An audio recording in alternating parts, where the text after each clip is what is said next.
प्रपन्न ज्योति स्वामी नमिने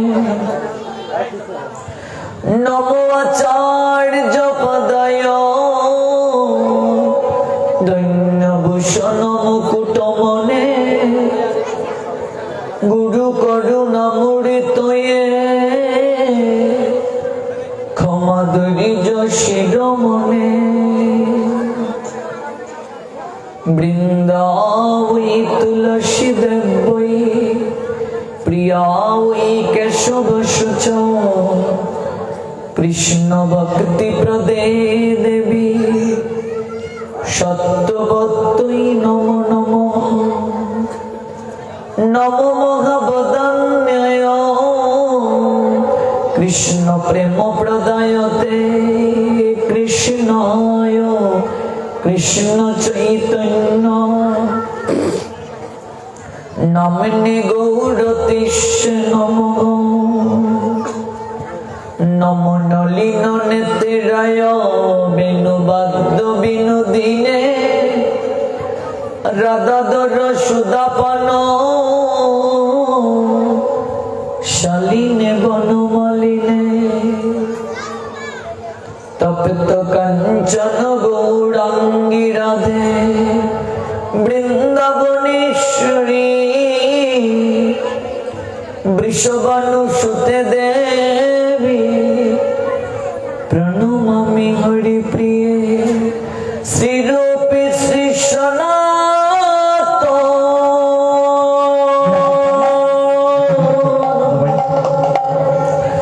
भट्ट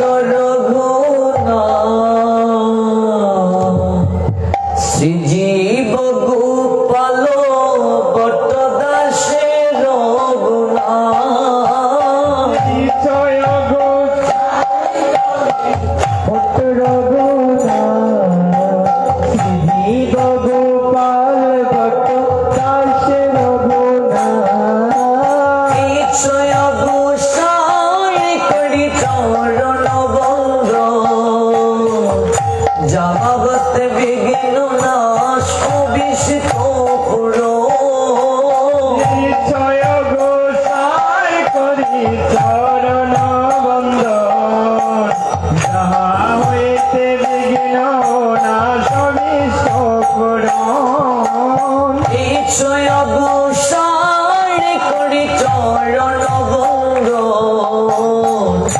जगत मिले रे भाई कृष्ण प्रेम जय घोषाई करी चरण बंद जहाँ हইতে मिले रे भाई कृष्ण प्रेम धो जय घोषाई जड़मयी तारदा दश बड़ पद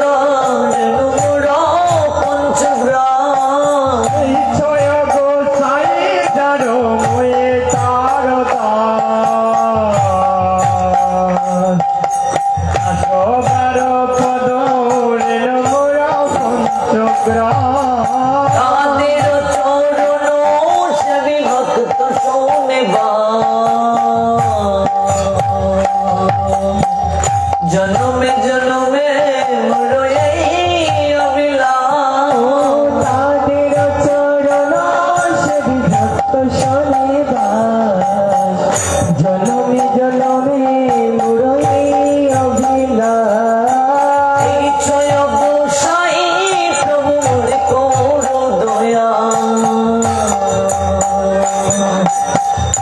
चरणे शरण नीलम दाओ पद छाया जय गोसाई प्रभु मोरे कर दया चरणे शरण नीलम दाओ पद छाया जय गोसाई जबे बुझी कोई लाभा राधा कृष्ण नित्य लीला करिला प्रकाश जय घोषाई जबे ब्रज करिला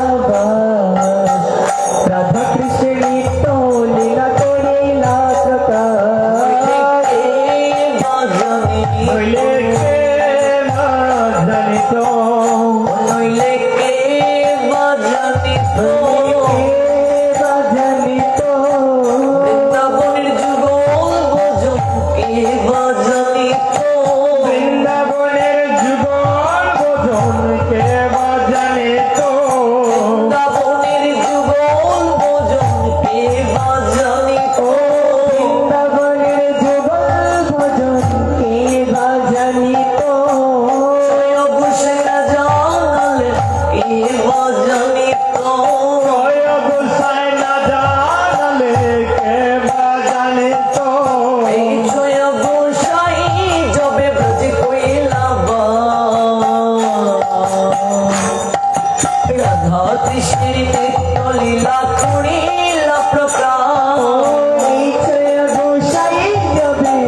শ্রী গুরু বৈষ্ণব পদে মজাই বলে আনন্দে বলো হরি বোধ Vrindavan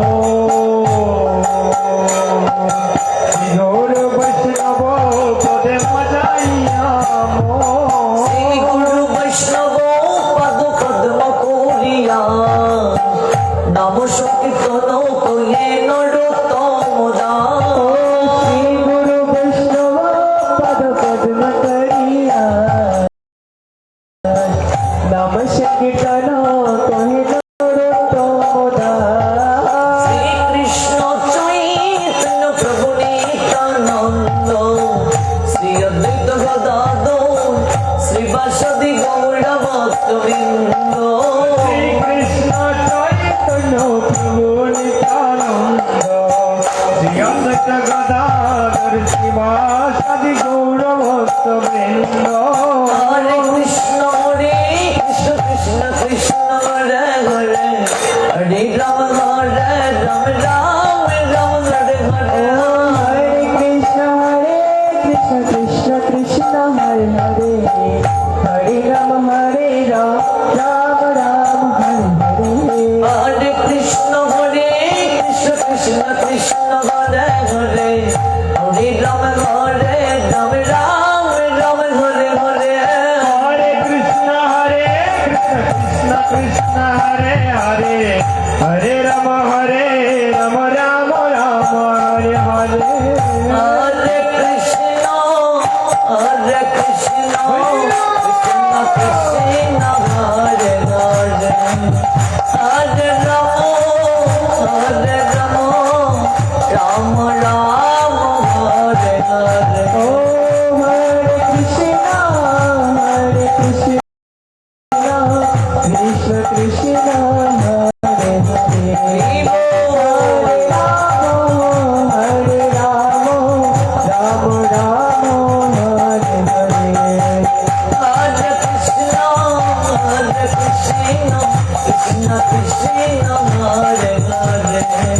Hare Rama, Rama Hare Hare. Hare Krishna, Krishna Krishna, Hare Hare, Hare Rama, Rama Rama, Hare Hare.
Krishna Krishna Hare Hare Hare Rama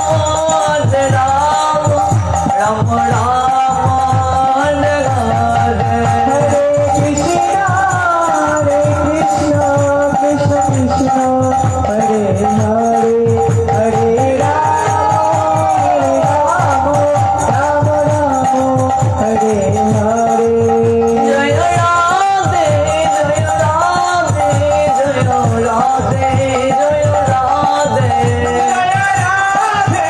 Jaya Radhe Jaya Radhe Nitya Gaurani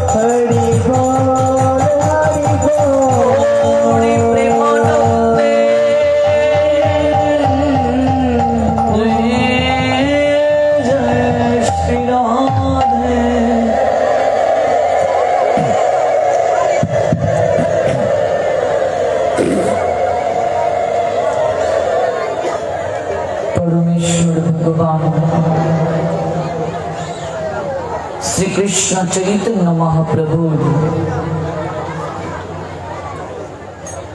537তম আবির্ভাব তিথি উপলক্ষে সপ্ত দিবস ব্যাপী গৌর কথা আস্বাদনের ধারাবাহিকতায় আজ পঞ্চম রজনী আজকের অপ্রাকৃত কথা শ্রবণ করতে বহু দূর দূরান্ত থেকে যারা মৌলভীবাজার জেলার শ্রীমঙ্গল উপজেলাস্থিত এই রাজাপুরস্থ শ্রীবাস অঙ্গনে উপবেশিত হয়েছেন, আপনাদের প্রত্যেকের রাতুল রাঙ্গাচরণে আমি অভাজন বৈষ্ণব জ্ঞানে ভক্তিপূর্ণ প্রণাম নিবেদন করছি। সাউন্ড আসছে না কেন? জয় নিতাই।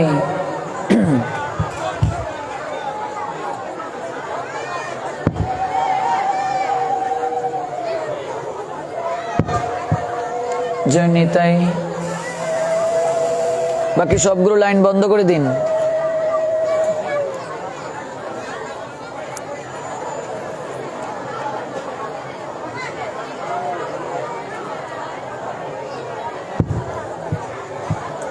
জয় নিতাই, জয় গৌর, জয় শ্রী রাধে, হরি বল।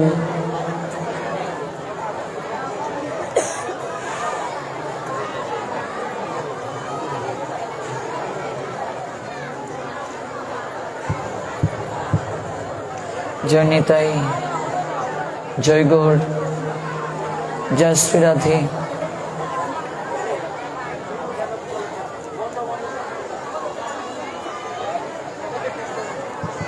जय निताई, जय गौर, जय श्री राधे श्याम, हरि बोल।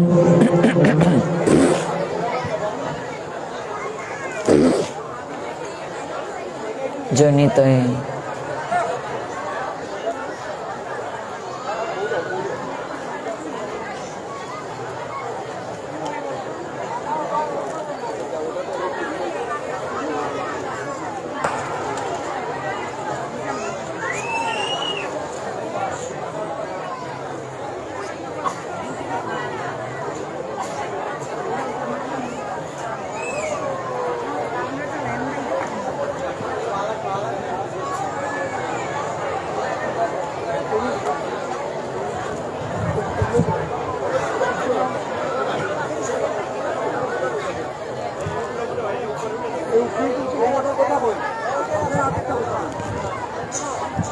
জয় নিতাই, জয় গৌর, জয় শ্রী রাধে।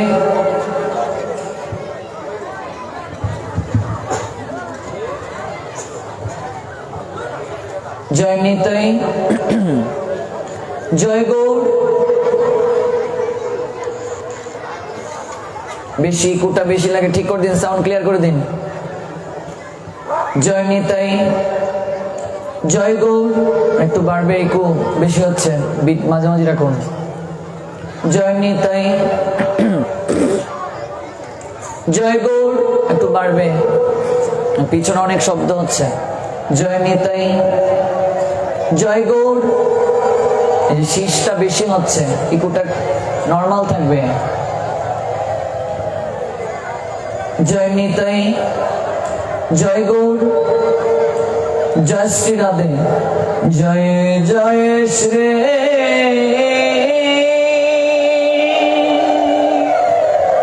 রাধে।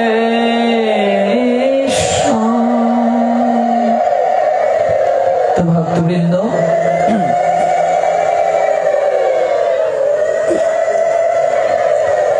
আমরা গতকাল যে জায়গায় কথার বিশ্রাম টেনেছিলাম, সেই জায়গা থেকে পুনরায় শ্রবণ করব। আপনারা প্রত্যেকে কায় মন বাক্যে ভগবানের কথা শ্রবণ করুন। আমরা শ্রবণ করছিলাম যে আমাদের সনাতন কৃষ্টিতে কতগুলো যাত্রা মহোৎসব রয়েছে। দোলযাত্রা মহোৎসব, রথযাত্রা মহোৎসব, ঝুলন যাত্রা মহোৎসব, রাস যাত্রা মহোৎসব, জগন্নাথের স্নান যাত্রা মহোৎসব।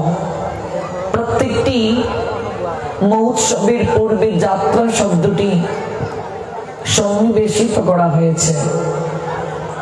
এই যাত্রা শব্দের অর্থ কি আমরা গতকাল শুনেছি, এবং আমরা শুনছিলাম এই বিশেষ স্মৃতিগুলোতে ভগবান মন্দির ছেড়ে আমাদেরকে বিশেষ কৃপা করার জন্য মন্দির থেকে বের হয়ে আসেন।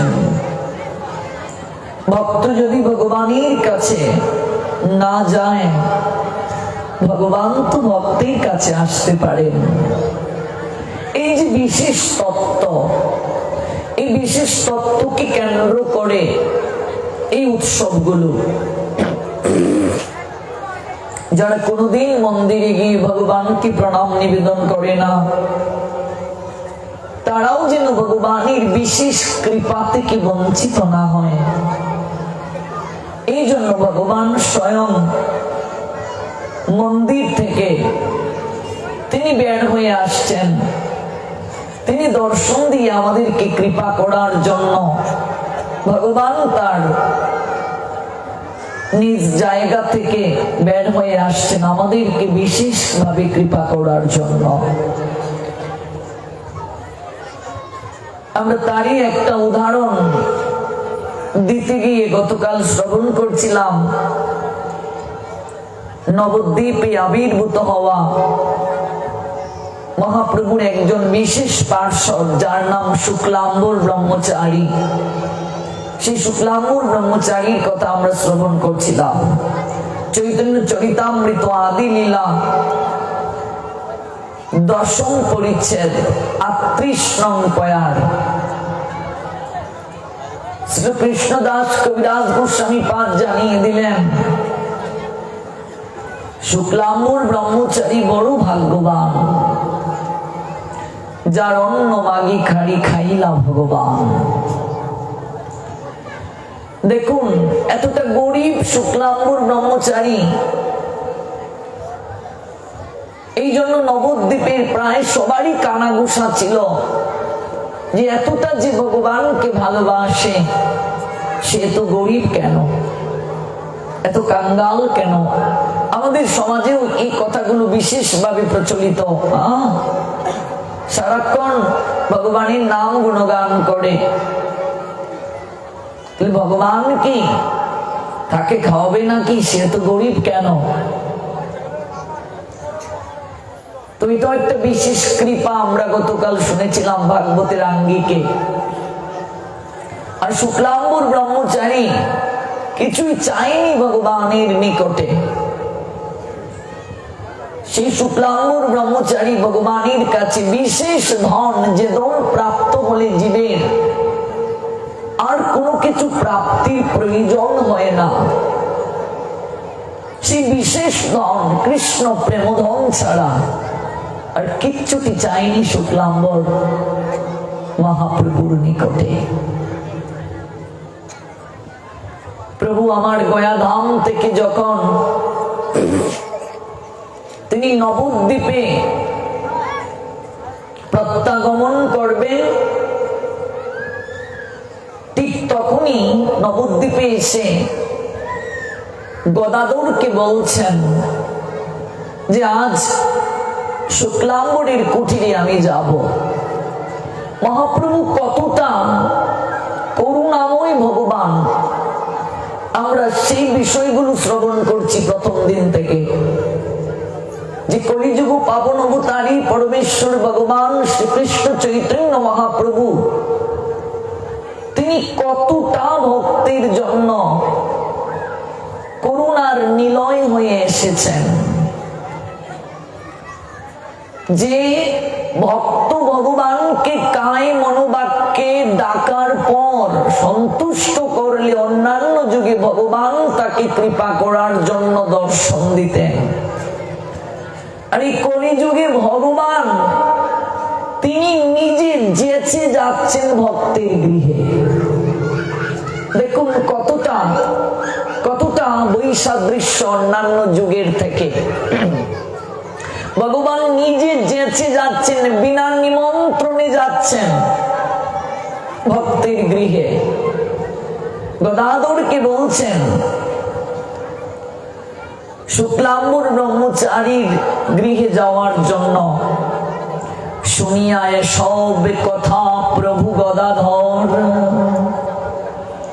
শুক্লাম্বর গৃহ প্রতি চলিলা সত্তর।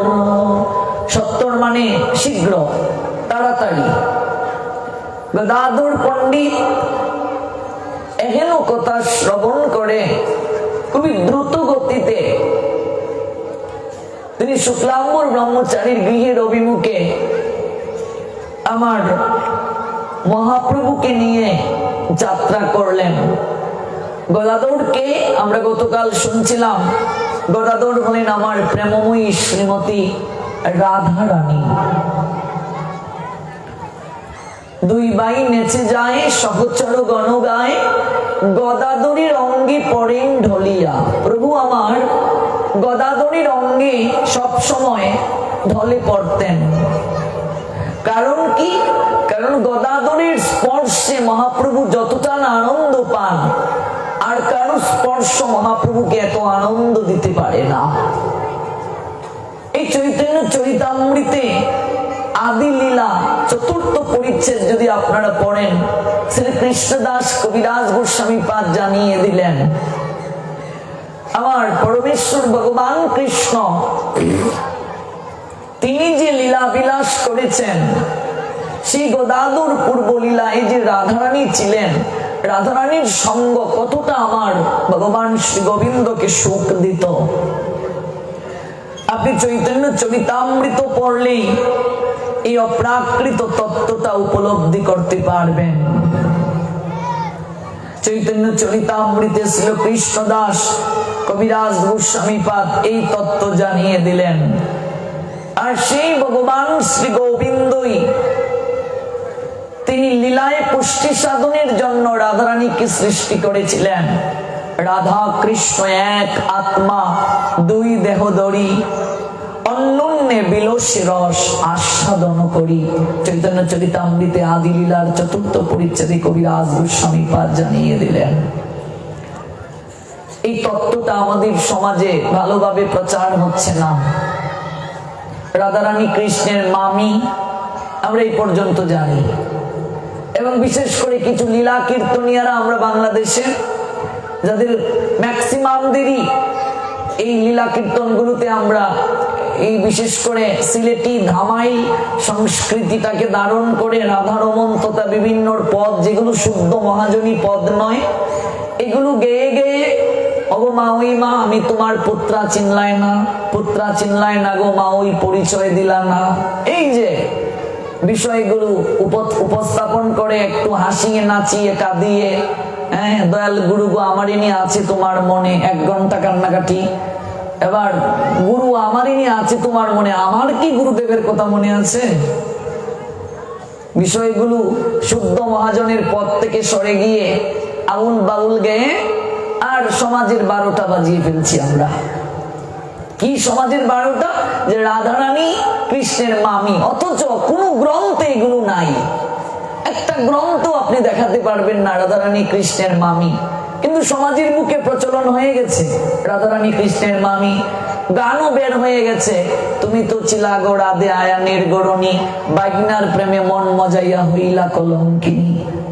আমরা ইয়াং ছেলে মেয়ে গানগুলো গাইয়া নাচি, লীলা কীর্তনিয়ারাও গায়, অথচ শুদ্ধ কীর্তন কি, শুদ্ধ ভাবধারা কি, এগুলো বুঝি না। সমাজের যে কি হেন অবস্থা হচ্ছে, এগুলো কি তত্ত্ব বলে, এই তত্ত্বগুলোই আগে জানা দরকার আমাদের। আজকে মধ্যযুগের শ্রীকৃষ্ণ কীর্তন কাব্য যেটা বড়ু চণ্ডীদাস লিখেছেন, যারা বাংলা সাহিত্য নিয়ে পড়েছেন, ওই শ্রীকৃষ্ণ কীর্তন কাব্যে কেবল এই তত্ত্বটা আছে, রাধা কৃষ্ণের মামি। কিন্তু এটা আমাদের প্রামাণিক ধর্মগ্রন্থ নয়, এটার উপরে ধর্মকে নিরূপণ করা যায় না। রাধা চরিত্রটি একটা রহস্যে আবৃত চরিত্র, আরাধনার মাধ্যমে কেবল সেই চরিত্রকে উদ্ঘাটন করা যায়, তাছাড়া সম্ভব নয়। রাধারানীর সুস্পষ্ট ব্যাখ্যা প্রামাণিক শাস্ত্রে কোথাও নেই, একেবারে ঢালাও ভাবে ব্যাখ্যা নেই। এটা হচ্ছে অনুভবের বিষয়, এটা আরাধনার মাধ্যমে অনুভবের বিষয়, নতুবা এই রাধা রানীকে উপলব্ধি করা যাবে না। আজকে রাধা কৃষ্ণের প্রেমটাকে গ্রাম্য যুবক যুবতীর সস্তা প্রেম আমরা বানিয়ে ফেলছি, অপরাধ করছি আমরা। তো দেখুন কবিরাজ গোস্বামী পাদ কি বললেন চৈতন্য চরিতামৃতে, রাধা কৃষ্ণ এক আত্মা 2 দেহধারী। মানে কি? যিনি কৃষ্ণ তিনি রাধা। আজকে অধিকাংশ, গতকাল বলছিলাম না ওই যে ডাইভার্ট হওয়ার বিষয়, এই বিষয়গুলোকে উত্থাপন করা হয়। আমার একটা ঘটনা আপনাদেরকে বলি। এক জায়গায় আমাকে প্রশ্ন করছে যে রাধারানী আরেকজনের বউ, কৃষ্ণের গার্লফ্রেন্ড, এরকম আমাকে প্রশ্নটা করছে। রাত্রে রাধা কৃষ্ণকে একসঙ্গে শয়নে কেন দেয়া হয় আরেক বেটার বউয়ের লগে? আপনি অবাক হবেন কি যে প্রশ্ন করা হয়। এগুলো কলেজ ইউনিভার্সিটিতে যখন পড়তে যায়, অন্য ধর্মের মানুষদের কাছ থেকে এই প্রশ্নগুলো জানা হয়, তো উত্তর দেবে কি, এগুলো আমাদেরকে এসে করা হয়। আমরা হাসি শুনে যে ওদের তো দোষ নেই, শাস্ত্র না পড়ার কারণে ওদের এই কৌতূহল, স্বাভাবিক। এগুলো জানা দরকার, এগুলো উপলব্ধি করা দরকার।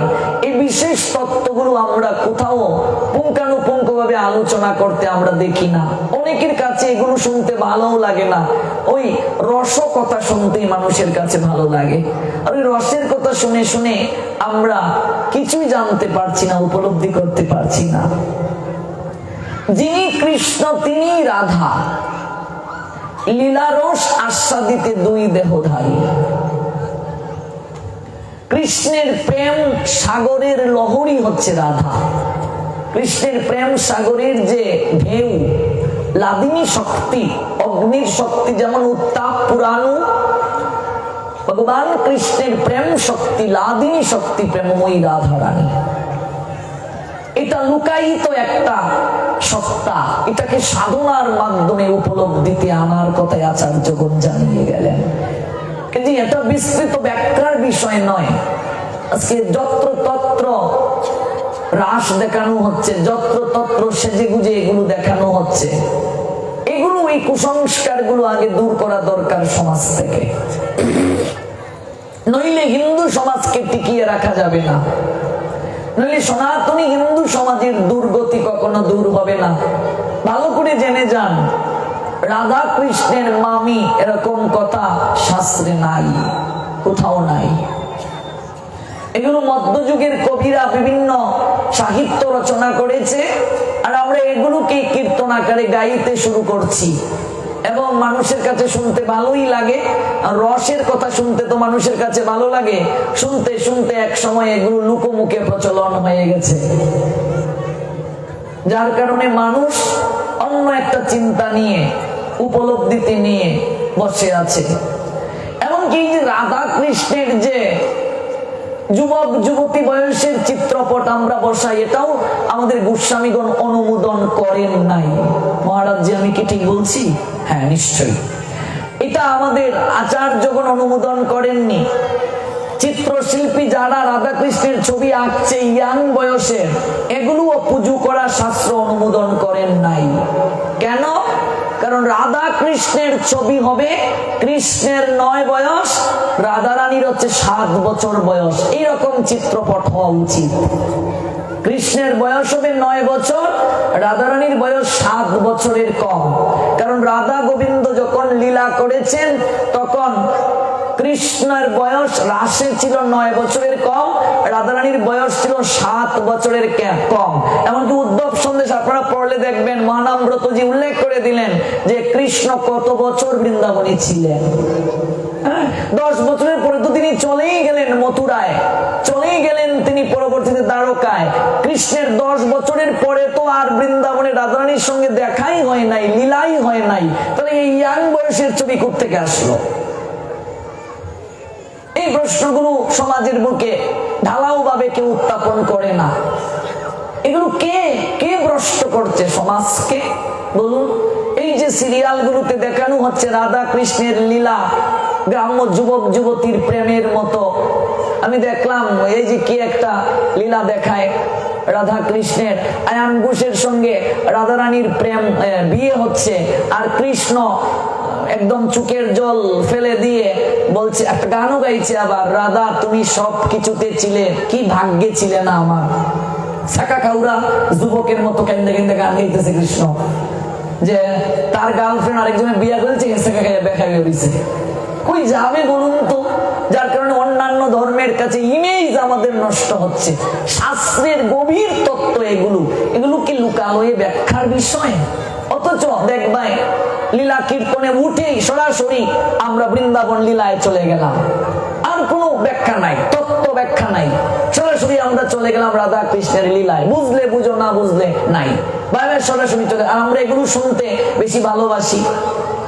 এই যে অবস্থা, রাধা কৃষ্ণের যে সম্পর্ক, যে লীলা, এটা দেহের উপরে, দেহগত কোনো এটার মাঝে সম্পর্ক ছিল না, সম্পূর্ণ আত্মিক সম্পর্ক।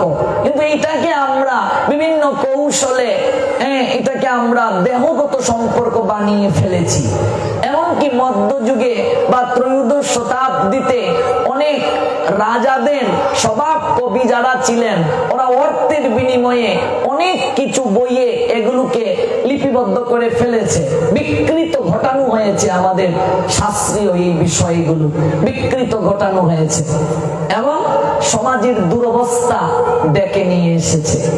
আর এই পরিত্রাণের জন্যই শাস্ত্রের সঠিক রেফারেন্স দ্বারা আলোচনা করা দরকার সমাজের বুকে। ইয়াং জেনারেশন অন্তত জানুক, তারা যেন বিপদগামী না হয়, তারা যেন পথভ্রষ্ট না হয়। এই জন্যই আমি এই বিষয়গুলোকে অত্যন্ত গুরুত্ব সহকারে ব্যাখ্যা করি, অত্যন্ত গুরুত্ব সহকারে বোঝানোর চেষ্টা করি যে দেখুন, এই লীলাগুলো আমরা যেভাবে ভাবছি এটা সেইভাবে নয়, সেইভাবে নয়। রাধা কৃষ্ণ এক আত্মা, দুই দেহধারী। বামঙ্গ কান্তি থেকে রাধারানীকে সৃষ্টি করা হয়েছে লীলায় সহায়তা করার জন্য। লীলা যখন শেষ, কৃষ্ণের শরীরে রাধারানী আবার প্রবেশ করেছেন। আজকে ইউটিউব খুললে দেখা যায়, পুরাণ কথা নামে একটা চ্যানেল আছে, আমি দেখে অবাক হয়ে গেলাম। ওরাও একটা হেডলাইন দিয়েছে, রাধারানীর শেষ পরিণতি কি, টাচ করুন জানতে পারবেন। টাচ করলাম, ইউটিউবে যে একটা বানিয়েছে, ভিডিও দেখলাম যে রাধারানী নাকি দ্বারকায় গিয়েছিলেন, গিয়ে রুক্মিণীর সত্যভামা ওরা আছে, বলছে তুমি তোমার সহধর্মিনীদেরকে নিয়ে আছো, ওরা তো আমার সতীন হয়, তাহলে আমি তো এখানে থাকতে পারবো না, এইরকম নাকি। পরে তারা কাজের মেয়ে হয়ে রাধারানী রয়েছিল। এরপরে আবার পরবর্তীতে এগুলো দেখে রাধারানী সহ্য করতে পারেন নাই, তিনি আত্মহুতি দিলেন, কৃষ্ণ বাসিটা ভেঙে ফেললো। ওই ছবিতে এটা এরকম ভাবছে, ছবিতে গার্লফ্রেন্ডকে যেমন থাকে তাকে দেখে কই যাবে বলুন। এই অনলাইনের যুগে মানুষ অনলাইনকে বেশি ফলো করে, আর ইয়াং জেনারেশনের মনে অনেক প্রশ্ন। আমি তো ইয়াংদেরকে নিয়েই কাজ করি, যুবক যুবতী ওরাই তো আমাকে বেশি ফলো করে, ওদের এত প্রশ্ন হোয়াটসঅ্যাপে মেসেঞ্জারে আমার, যে এটা দেখলাম প্রভুজি, এটা কি ঠিক, এটা কি ঠিক, এটা কি ঠিক। ওদের প্রশ্নগুলোকে আমি সামগ্রিকভাবে বলার চেষ্টা করছি। সাউন্ড এরকম হলে হবে কি করে, দেখুন সমস্যা কোথায়।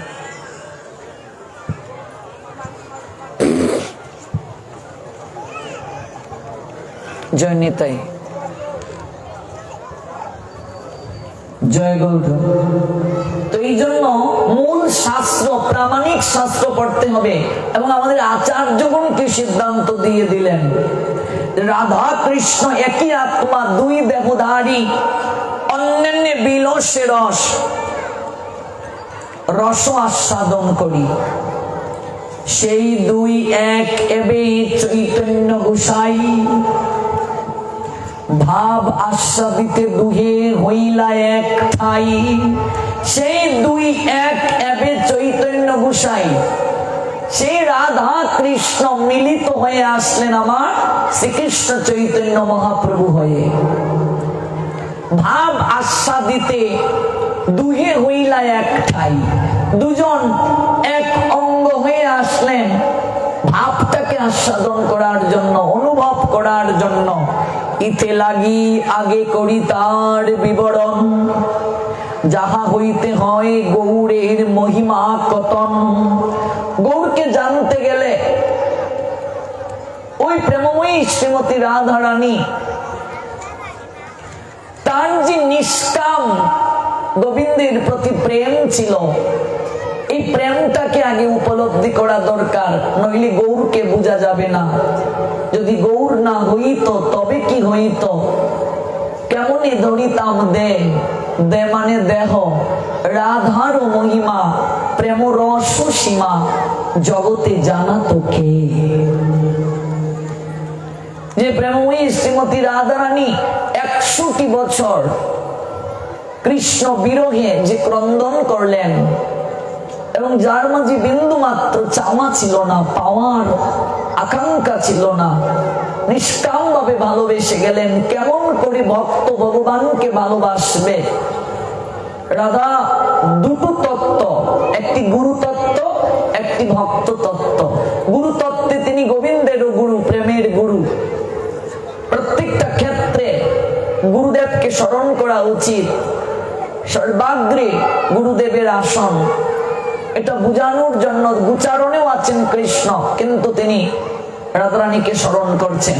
দ্বারকায় আছেন কৃষ্ণ, কিন্তু তার অন্তরে রাধারানী আছেন। মথুরায় লীলা করছেন, অন্তরে রাধারানী আছেন। অর্থাৎ সর্বদা গুরুকে স্মরণ আবশ্যক। ভক্ত তত্ত্বে রাধারানী দেখিয়ে দিলেন কেমন করে ভগবানকে ভালোবাসতে হয়, কতটা প্রতিকূল পরিবেশে ভগবানকে ভালোবাসা যায়, এই তত্ত্বটা রাধারানী দেখিয়ে দিলেন।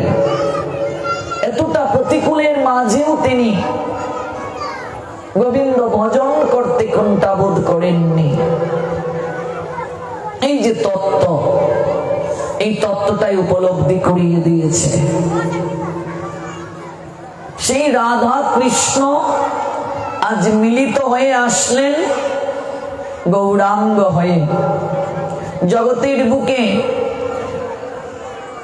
আমার মহাপ্রভু আসার পশ্চাতে তিনটা মুখ্য কারণকে আচার্যগণ উল্লেখ করে দিয়েছেন। তিনটা মুখ্য কারণ।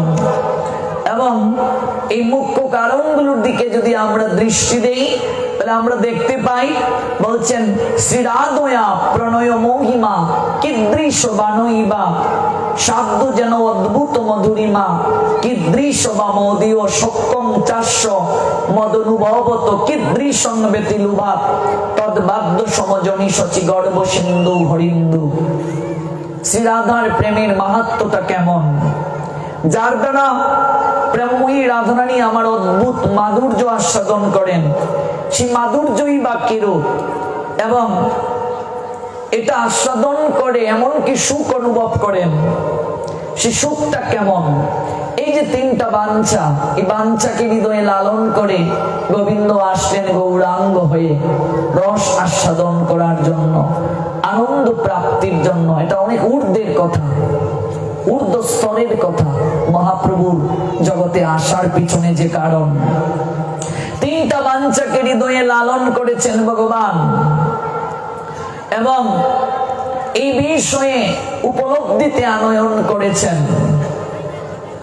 স্বয়ং ভগবান শ্রীকৃষ্ণ ভক্তভাব অঙ্গীকার করে ব্রজলীলায় অনাস্বাদিত শ্রী রাধার প্রেম মাহাত্ম্য আপন অদ্ভুত মাধুর্য এবং সমাধুর্য আস্বাদনে রাধারানীর সুখের প্রতি প্রলুব্ধ হয়ে শচী দেবীর গর্ভরূপ সমুদ্রে আবির্ভূত হলেন। প্রেম বুভুক্ষু ভগবান শ্রীকৃষ্ণ স্বয়ং পূর্ণ হওয়া সত্ত্বেও প্রেম ধনে ধনী প্রেম বিলাসিনী প্রেম সেবিকা শ্রীমতী রাধারানীর কাছে শিষ্য বা একজন শিক্ষার্থী মাত্র। শ্রীমতী রাধিকা তার প্রেমের গুরু, তাই ব্রজলীলায় রাধারানীর সুদুর্লভ প্রেম সুখ তিনি আস্বাদন করতে পারেননি। সেই অভাব পূরণ করার জন্য নবদ্বীপ লীলায় তারই ভাব কান্তি নিয়ে পূর্ণ ভগবান নবদ্বীপে তিনি আবির্ভূত হলেন, জগতের বুকে তিনি আবির্ভূত হলেন। এটা হচ্ছে গৌরাঙ্গ মহাপ্রভুর আসার পশ্চাতে মূল কারণ, মূল তিনটা কারণ। প্রেম ধন জগৎকে পাত্র পাত্র বিচার না করে বিতরণ করা। প্রেমের ভাণ্ড নিয়ে জগতে আসলেন, পাত্র অপাত্র বিচার করলেন না, সবার কাছে এই প্রেম ধন বিতরণ করলেন, যেচে যেচে বিতরণ করছেন। দেখুন, তাই আজ গদাধরকে বলছেন শুক্লাম্বর ব্রহ্মচারীর গৃহে তিনি যাবেন বিনা নিমন্ত্রণে, যেচে যেচে মহাপ্রভু যাচ্ছেন। চৈতন্য ভাগবত মধ্যলীলা প্রথম পরিচ্ছেদ শ্রীল বৃন্দাবন দাস ঠাকুর জানাচ্ছেন এই লীলার কথা। শুনিয়ায় সব কথা প্রভু গদাধর শুক্লাম্বর গৃহ প্রতি চলিলা সত্তর।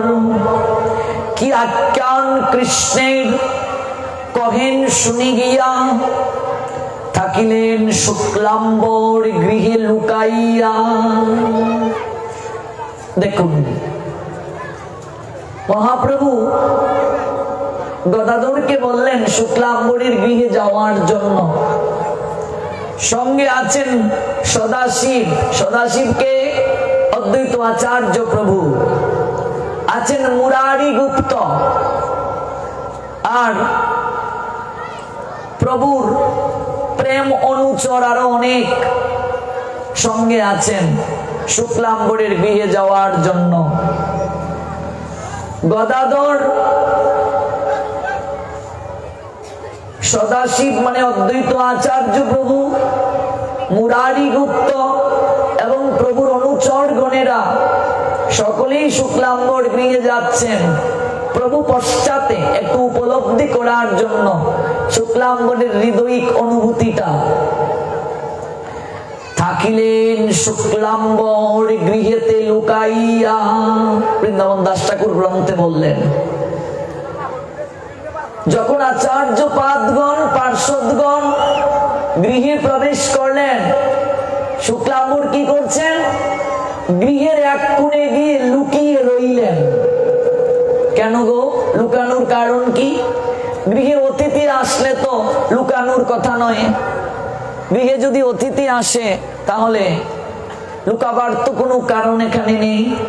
তাহলে শুক্লাম্বর কেন লুকিয়ে রইলেন? তার কারণ হচ্ছে শুক্লাম্বর ব্রহ্মচারী কোনোদিনেই মহাপ্রভুকে বলেন নাই তার গৃহে যাওয়ার জন্য, কারণ তিনি এতটাই গরিব, মহাপ্রভুকে বসার জায়গা কোথায় দেবেন, এতটা গরিব তিনি। সঙ্গে পার্শ্বদরা রয়েছে, ওরা গিয়ে কোন জায়গায় বসবে, তাই কোনোদিন মহাপ্রভুকে বলেনি। কিন্তু তার অন্তরে বড় আকাঙ্ক্ষা ছিল, মহাপ্রভু যদি তার চরণ ধুলি আমার আঙ্গিনায় দিতেন, ধন্য হয়ে যেত আমার জীবন। অন্তর্যামী ভগবান ভাবগ্রাহী জনার্দন প্রভু আমার ভক্তের হৃদয়ের সকল কথা উপলব্ধি করতে পারেন। তাকে বলতে হয় না, তাকে জানাতে হয় না। আমরা তো একটু লুট দিলেও মাইকে বলতে হয়, কারণ ভগবান তো কানে কম শুনে। আমরা মনে করি মানুষকে জানাই আমি লুট দিয়েছি, কত মূর্খ আমরা। চালের বস্তা দিলে মাইকে বলতে হয় আমি চালের বস্তা দিয়েছি। এই হলো আমাদের অনুবৃত্তি, নাইলে লুট দেয়াই হয় না মাইকে না বললে, সবাই না জানলে। এই হলো অবস্থা। কিন্তু ভগবান প্রত্যেকের হৃদয়ের কথা জানেন, এগুলো প্রকাশ করলে বরং লুট দেয়াই হয় না, কোনো কৃপাই হয় না। দান করে যদি কেউ বর্ণনা করে গিয়ে, তাহলে এই দানের কোনো কৃপা হয় না। ভক্তি থাকবে নিবৃতে, গোপনে, এগুলো প্রকাশের বিষয় না। শুক্লাম্বর গরিব, কোনদিন মহাপ্রভুকে সে বলতে পারেনি প্রভু তুমি একটিবার আমার গৃহে আসো। তিনি কোথায় সমাদর করবেন, বসাবেন কোথায়? কিন্তু তার হৃদয়ে বড় আকাঙ্ক্ষা, প্রভু যদি একদিন আমার গৃহে আসতেন। অন্তর্যামী ভাবগ্রাহী জনার্দন প্রভু আমার গয়াধাম থেকে প্রত্যাগমন করে নবদ্বীপে শুক্লাম্বর ব্রহ্মচারীর গৃহে যাওয়ার জন্য গদাধর পণ্ডিতকে বললেন। আর গদাধর পণ্ডিত অদ্বৈত আচার্য থেকে শুরু করে পার্শ্বদগণ শুক্লাম্বর ব্রহ্মচারীর গৃহের দিকে যাচ্ছেন, আর মহাপ্রভু একটু পিছনে। মহাপ্রভু দেখছেন, দেখি শুক্লাম্বরের হৃদয়ের অবস্থানটা কেমন। সে যে বলে মনে মনে, যে বলে আমি একবার তার গৃহে যাব, কিন্তু নিমন্ত্রণ করতে সাহস পায় না। অনেক গরিব সে, কাঙ্গাল সে, প্রভুকে কি খাওয়াবে, কোথায় বসাবে?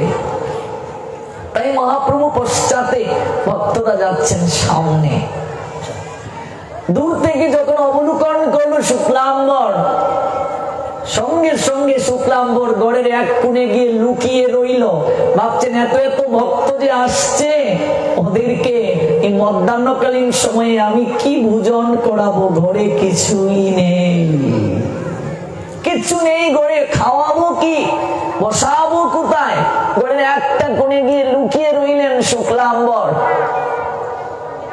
কতটা গরিব দেখুন, কিন্তু মুখ ফুটে কিচ্ছু চাইনি মহাপ্রভুর কাছে। কারণ জগতের সর্বশ্রেষ্ঠ ধন কৃষ্ণ প্রেম ধন, ওই প্রেম ধন প্রাপ্তি হয়ে গেছে শুক্লাম্বরের। অন্য কোন ধন লাভ করে ওই ধনকে সে আর হারাতে চায় না। মহাপ্রভু পশ্চাতে ছিলেন, একটু একটু করে এগিয়ে যাচ্ছেন। হেন সময় বিশ্বম্বর দ্বিজরাজ আসিয়া মিলিলা হেতা বৈষ্ণব সমাজ। বিশ্বম্বর হচ্ছে মহাপ্রভুর একটা নাম। বিশ্বকে যিনি ধারণ করেন তাকে বিশ্বম্বর বলা হয়। মহাপ্রভুর একটা নাম হচ্ছে বিশ্বম্বর, যিনি বিশ্বকে ধারণ করেন। মহাপ্রভু আর সমগ্র বৈষ্ণব সমাজ হেতায়, হেতায় মানে কোথায়? শুক্লাম্বর ব্রহ্মচারীর গৃহে, গৃহে এসে মিলিত হলেন। চৈতন্য ভাগবত মদ্যলীলা ষোড়শ পরিচ্ছেদে খুব চমৎকার ভাবে বৃন্দাবন দাস ঠাকুর লীলাটা ব্যাখ্যা করেছেন। শুক্লাম্বর গৃহে আছো?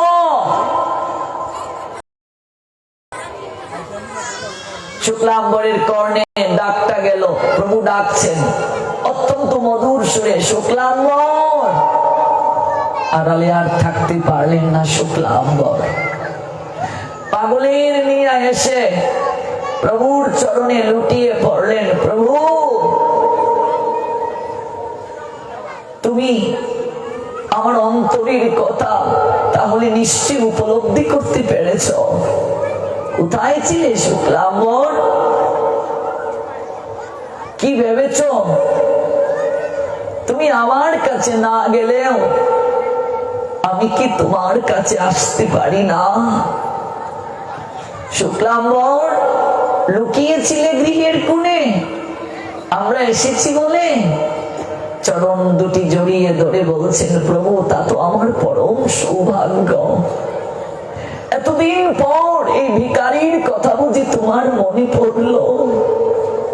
এতদিন পর এই কাঙ্গালের কথা বুঝি তোমার মনে পড়লো? প্রভু, আমি যে বড় কাঙ্গাল, কোথায় তোমায় বসতে দেব? গায়ে যে উত্তরীয়টা পড়া ছিল, এই উত্তরীয়টাই মাটির মাঝে বিছিয়ে দিলেন শুক্লাম্বর ব্রহ্মচারী। প্রভু, উপবেশন করো। মৃত্তিকার মাঝে সোনার গৌরাঙ্গ আমার আসন পেতে বসলেন। তাল পাতার মুড়ানো কুটিরে যেন আজ কোটি চন্দ্র উদিত হয়েছে, আলো প্রকাশিত হচ্ছে। একটা মাত্র গতি শুক্লাম্বরের গৃহের মাঝে, ওই ঘটিটা দিয়েই তিনি জল নিয়ে আসলেন প্রভুর পাদ প্রক্ষালন করিয়ে দেওয়ার জন্য, চরণকে ধুইয়ে দেবেন। পাত্রের মাঝে যখন প্রভুর চরণকে রাখা হলো, যে ঘটি দিয়ে জল দিচ্ছেন শুক্লাম্বর, তার থেকে অধিক জল যেন তার নয়ন থেকে টপ টপ করে প্রভুর চরণে পড়ছে। নয়নের জলে প্রভুর চরণকে ধুইয়ে দিচ্ছে শুক্লাম্বর, কোনো কথা বলতে পারছে না। আজকে তার মহা আনন্দের দিন, যে মুনিগণ যোগীগণ ধ্যানের মাধ্যমে যোগ সাধনায় ভগবানকে টলাতে পারে না, বশীভূত করতে পারে না, সেই ভগবান বিনা নিমন্ত্রণে যেচে যেচে ভক্তের গৃহে আসছেন তাকে কৃপা করার জন্য। এটাই আমার গৌরাঙ্গ মহাপ্রভুর বিশেষ অবদান। করুণার দিক থেকে তিনি যে শ্রেষ্ঠ। নয়নের জলে চরণকে ধুইয়ে দিচ্ছে শুক্লাম্বর। কাঁদতে কাঁদতে চরণে লুটিয়ে পড়ল সে। চৈতন্য ভাগবত মধ্যলীলা ষোড়শ পরিচ্ছেদ বৃন্দাবন দাস ঠাকুর দেখালেন সেই লীলা। মধ্যাহ্নকালীন সময়ে প্রভু এসেছেন। আমাদের সনাতন সংস্কৃতি, কারো গৃহে যদি সাধু আসে তাকে শূন্য মুখে বিদায় করতে নেই, অন্তত কিছু খাইয়ে দিতে হয়, প্রসাদ পাইয়ে দিতে হয়, নইলে গৃহের অমঙ্গল হয়। শূন্য মুখে বিদায় করতে নেই। তাহলে কি দিবেন? ঘরে তো কিছু নেই, শূন্য মুখে আবার বিদায় করলে শুক্লাম্বরের অমঙ্গল হবে। প্রভু হঠাৎ শুক্লাম্বরকে বললেন, শুক্লাম্বর, ওই যে তোমার একটা ঝুলনা দেখা যাচ্ছে, ঝুলি টাঙ্গানো, এটা একটু দাও তো তুমি। শুক্লাম্বর বলছে, প্রভু এই ঝুলিটা দিয়ে তুমি কি করবে?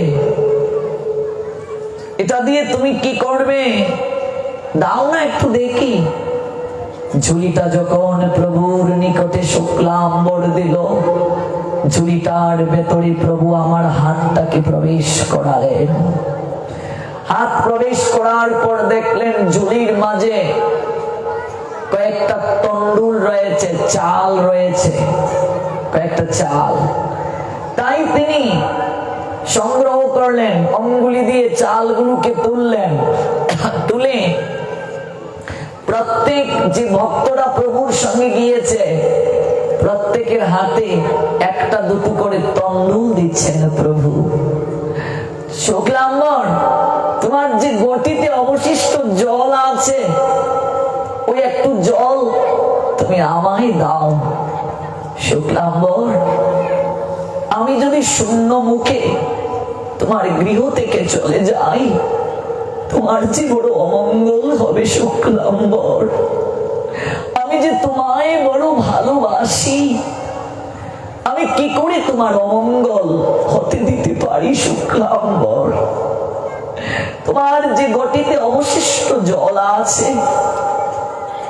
ওই জলটা তুমি দাও, আর 2-3টা ভাঙ্গা তন্ডুল এটা একটু গ্রহণ করে আমি তোমার গৃহ থেকে বিদায় নিতে চাই। এজন্য দৃশ্য অবলোকন করে শুক্লাম্বর চরণে পতিত হয়ে কেঁদে কেঁদে বলছেন, প্রভু আমি এতটাই কাঙ্গাল যে আমি তোমার একটু সেবার ব্যবস্থা করতে পারলাম না।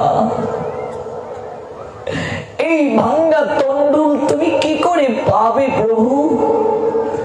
মহাপ্রভু বলছেন, প্রভু বলে, শোনো শুক্লাম্বর ব্রহ্মচারী, তোমার হৃদয়ে আমি সর্বদা বিহরি। শুক্লাম্বর, আমি তোমার হৃদয়ের মাঝে সতত বিশ্রাম করি।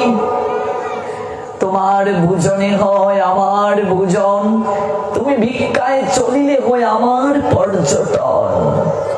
শুক্লাম্বর, তোমার ভোজনই আমার ভোজন হয়। তুমি যদি খেতে পারো, আমি কেন পারবো না? রঘুনাথ দাস গোস্বামী পাদির কথা বলেছিলাম যে এত বড় জমিদারের ছেলে সরগোস্বামী পাদের অন্যতম গোস্বামী রঘুনাথ দাস, এত বড় জমিদারের ছেলে যে নিত্য রাজভোগ খেত, সোনার পালঙ্কে ঘুমাতো, সেই রঘুনাথ দাস এতটা কঠিন বৈরাগ্য ধারণ করেছিলেন মহাপ্রভুর কৃপা প্রাপ্তির জন্য। জগন্নাথ মন্দিরের সিংহদ্বারে একটু ভিক্ষা করে প্রসাদ পেতেন তিনি, আর সারাদিন হরিনাম করতেন। স্বরূপ দামোদর তার নিকটে একদিন মহাপ্রভু জিজ্ঞেস করলেন, রঘুনাথ কি করে স্বরূপ? প্রভু সে মন্দিরের সিংহদ্বারে প্রসাদ ভিক্ষা করে জগন্নাথের। মহাপ্রভু বলে উঠলেন, মন্দিরের দ্বারে ভিক্ষা করা বেশ্যাবৃত্তির নিয়ায়। কথাটা যখন রঘুনাথের কর্ণে গেল, ভিক্ষা করা পর্যন্ত ছেড়ে দিল রঘুনাথ দাস, যার বাবা যেটার বাৎসরিক ইনকাম ছিল আজ থেকে 500 বছর আগে 20 লক্ষ মুদ্রা। কল্পনা করা যায় 20 লক্ষ টাকা যদি বছরে ইনকাম হয় 500 বছর আগে, কত টাকার মালিক ছিলেন তিনি? বাবা যেটার একমাত্র উত্তরাধিকারী ছিলেন তিনি। মহাপ্রভুর কৃপা প্রাপ্তির জন্য সকল কিছু ছেড়ে চলে আসলেন। গৌরাঙ্গের নামের এত মহিমা, এত কৃপা, রাজা রাজ সিংহাসনকে ছেড়ে দেয়।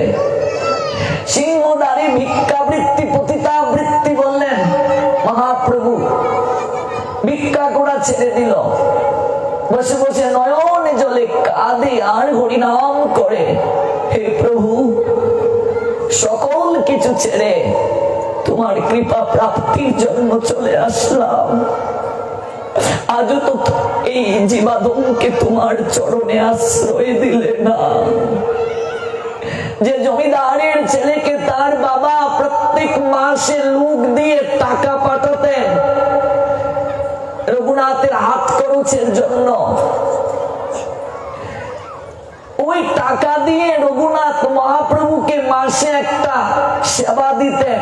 যখন মহাপ্রভু স্বরূপকে বললেন, স্বরূপ রঘুনাথ টাকা পায় কোত্থেকে যে আমাকে নিয়ে সেবা দেয়? প্রভু এই টাকাটা বাড়ি থেকে তাকে দেয়া হয়।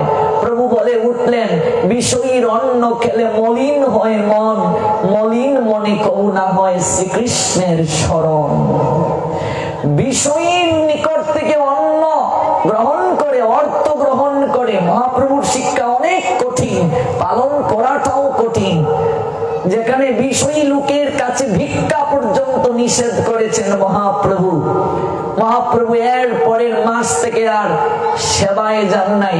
রঘুনাথ বলে দিলেন, যে কর্মচারীকে দিয়ে তার বাবা জমিদার টাকা পাঠায়, যে বাবাকে গিয়ে বলিও আর যেন আমাকে টাকা না দেয়।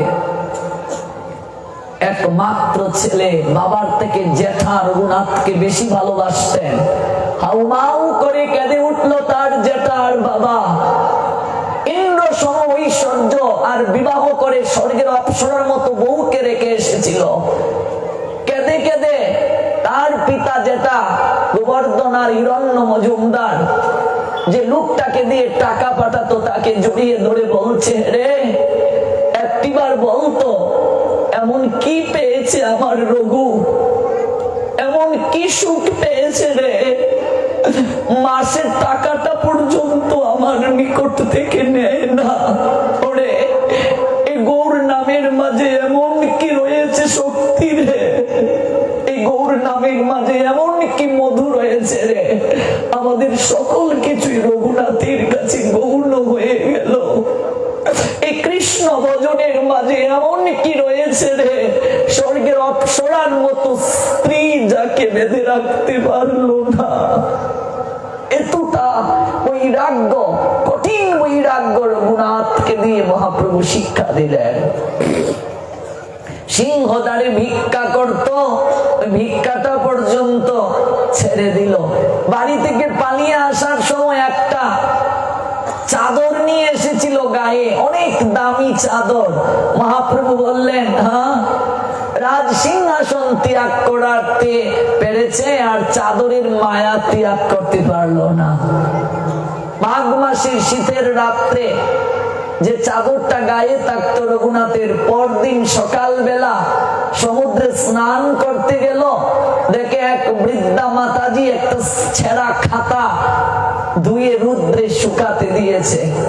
বৃদ্ধ মায়ের কাছে গিয়ে বলছে, মা আমার দামি চাদরটা তুমি নিয়ে নাও আর তোমার ছিঁড়া খাতাটা আমায় দিয়ে দাও। বৃদ্ধা মা অবাক হয়ে গেলেন, কি বলছো বাবা, তুমি কি পাগল হয়ে গেছো? ওই চাদরটা দেখে তো মনে হচ্ছে যে জমিদারের চাদর, তুমি ছিঁড়া খাতার বিনিময়ে আমায় চাদরটা দিয়ে দেবে?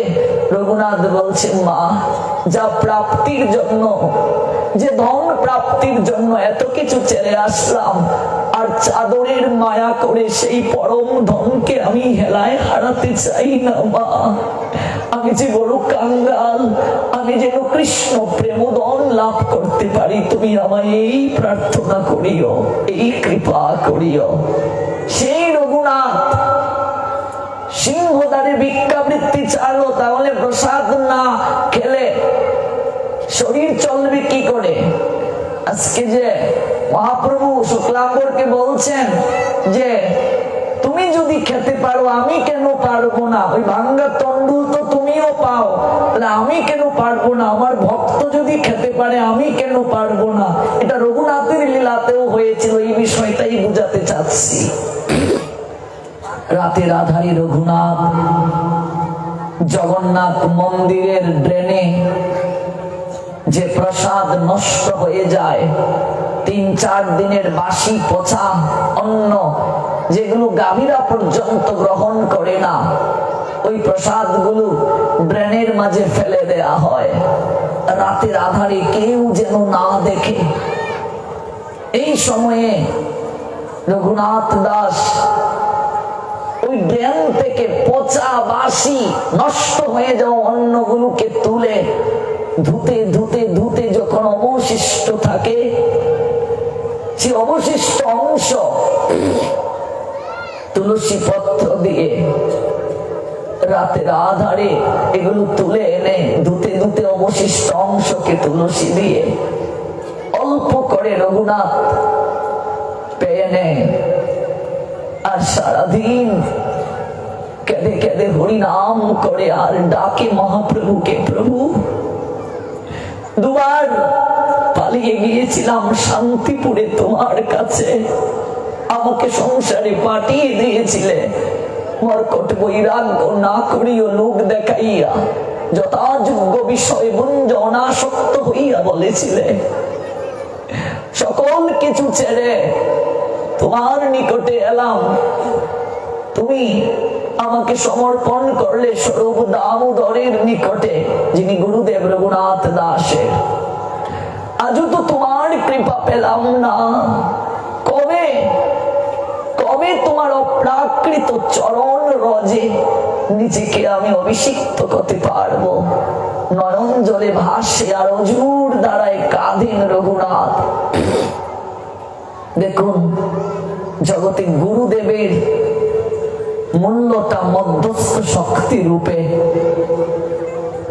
দীক্ষা কেবল মানে দেহ শুদ্ধি নয়, ভগবানের সঙ্গে সম্পর্ক স্থাপন করিয়ে দেওয়ার জন্যই গুরুকরণ করতে হয়। অনেকে বলতে পারে, তাহলে আমি সরাসরি ভগবানকে ডাকতে পারি, দীক্ষার কি আবশ্যকতা, গুরুদেবের কি দরকার আছে মাঝখানে? স্বামী বিবেকানন্দ এই প্রশ্নটা করেছিলেন রামকৃষ্ণ পরমহংসদেবকে। রামকৃষ্ণ পরমহংসদেব বললেন, বাবা তুমি একটু আগুন নিয়ে আসো তো। স্বামীজি কাঠের মাঝে আগুন ধরিয়ে নিয়ে আসলেন। রামকৃষ্ণ পরমহংসদেব বললেন, আমি তোমাকে আগুন আনতে বলেছি, তুমি কাষ্ঠ নিয়ে আসলে কেন? বলছে, আগুন তো একটা কিছুতে নিয়ে আসতে হবে, মাধ্যম ছাড়া কি নিয়ে আসবো? তাহলে আগুন আনতেও যদি একটা মাধ্যম দরকার হয়, তুমি ভগবানের কাছে যাবে, ভগবানকে ডাকবে, কোন পথে গেলে তাকে প্রাপ্ত হওয়া যায়, কিভাবে তাকে ডাকতে হয়, কোন মন্ত্রে তার আরাধনা করতে হয়, তুমি তো কিছুই জানো না। সেটা শিখিয়ে দেওয়ার জন্যই তো একজন মধ্যস্থ শক্তি দরকার, আর সেটাই হলেন গুরুদেব। দীক্ষা মানে আমরা বুঝি কেবল দেহ শুদ্ধি। গুরুদেব এসে কানে একটা ফু দিয়ে দিলেন, দীক্ষার আগে আমার যে আচরণ ছিল, দীক্ষার 10 বছর পরে সে আচরণই রইল। তাহলে কি লাভ হলো এই দীক্ষা নিয়ে? বীজ কোন জায়গায় রোপণ করা হয়? জমিকে আগে হাল চাষ করে, জমিকে আগে উর্বর করে তারপর বীজ দিতে হয়, তা না হলে অঙ্কুরিত হবে কি করে? আমি বীজ দিয়ে গেলাম, যথার্থ ভাবে সেটা পরিচর্যা করা হলো কিনা, জমিও প্রস্তুত হলো না, বীজ রোপণ করে দিয়ে গেলাম, সেই বীজ তো শুকিয়েই গেল। দীক্ষার পরে গুরুদেবের সঙ্গে আমাদের সম্পর্ক অনেকেরই থাকে না, অনেক গুরুদেবও আসার সুযোগ পান না কৃপা করে। এবং অনেক মানুষেরা মনে করে দীক্ষাটা এখন নয়, বিয়ে করে স্বামী স্ত্রী একসঙ্গে মিলে দীক্ষা নেব। অথচ দীক্ষা ব্যতীত আমাদের কোনো কিছুই ভগবানের কাছে পৌঁছায় না। একজন তত্ত্বদ্রষ্টা গুরুদেবের কাছ থেকে, যার পরম্পরা আছে, যিনি চতুর সম্প্রদায় ভুক্ত, তার নিকট থেকে দীক্ষা নেওয়ার কথা শাস্ত্র আমাদেরকে বলছেন। এবং সেটা ছাড়া জীবের কখনো পরম কল্যাণ সাধিত হওয়া সম্ভব নয়। একজন স্পিরিচুয়াল মাস্টার, গুরুদেব মানে একজন স্পিরিচুয়াল মাস্টার, একজন আধ্যাত্মিক শিক্ষক, যিনি আমাকে পথ দেখাবেন, যিনি আমাকে নিয়ে যাবেন ভগবানের নিকটে, যিনি আমার সকল কুচেতনাকে দূরীভূত করে আমার অন্ধকার প্রকোষ্ঠে আলোর সঞ্চার ঘটিয়ে দেবেন। গুরু, গু মানে অন্ধকার, রু মানে আলো, তিনি আমাকে অন্ধকার পথ থেকে এনে আলোর পথের সন্ধান দেবেন, তিনি হলেন গুরুদেব। স্বরূপ দামোদর, যার নিকটে নিতাই চাঁদ এনে সমর্পিত করে দিয়েছিলেন, সেই স্বরূপ দামোদরের মাধ্যমে মহাপ্রভু সংবাদ নেন। দেখুন, মহাপ্রভু তো সরাসরি সংবাদ নিতে পারতেন, স্বরূপ দামোদরের মাধ্যমে কেন নিচ্ছেন?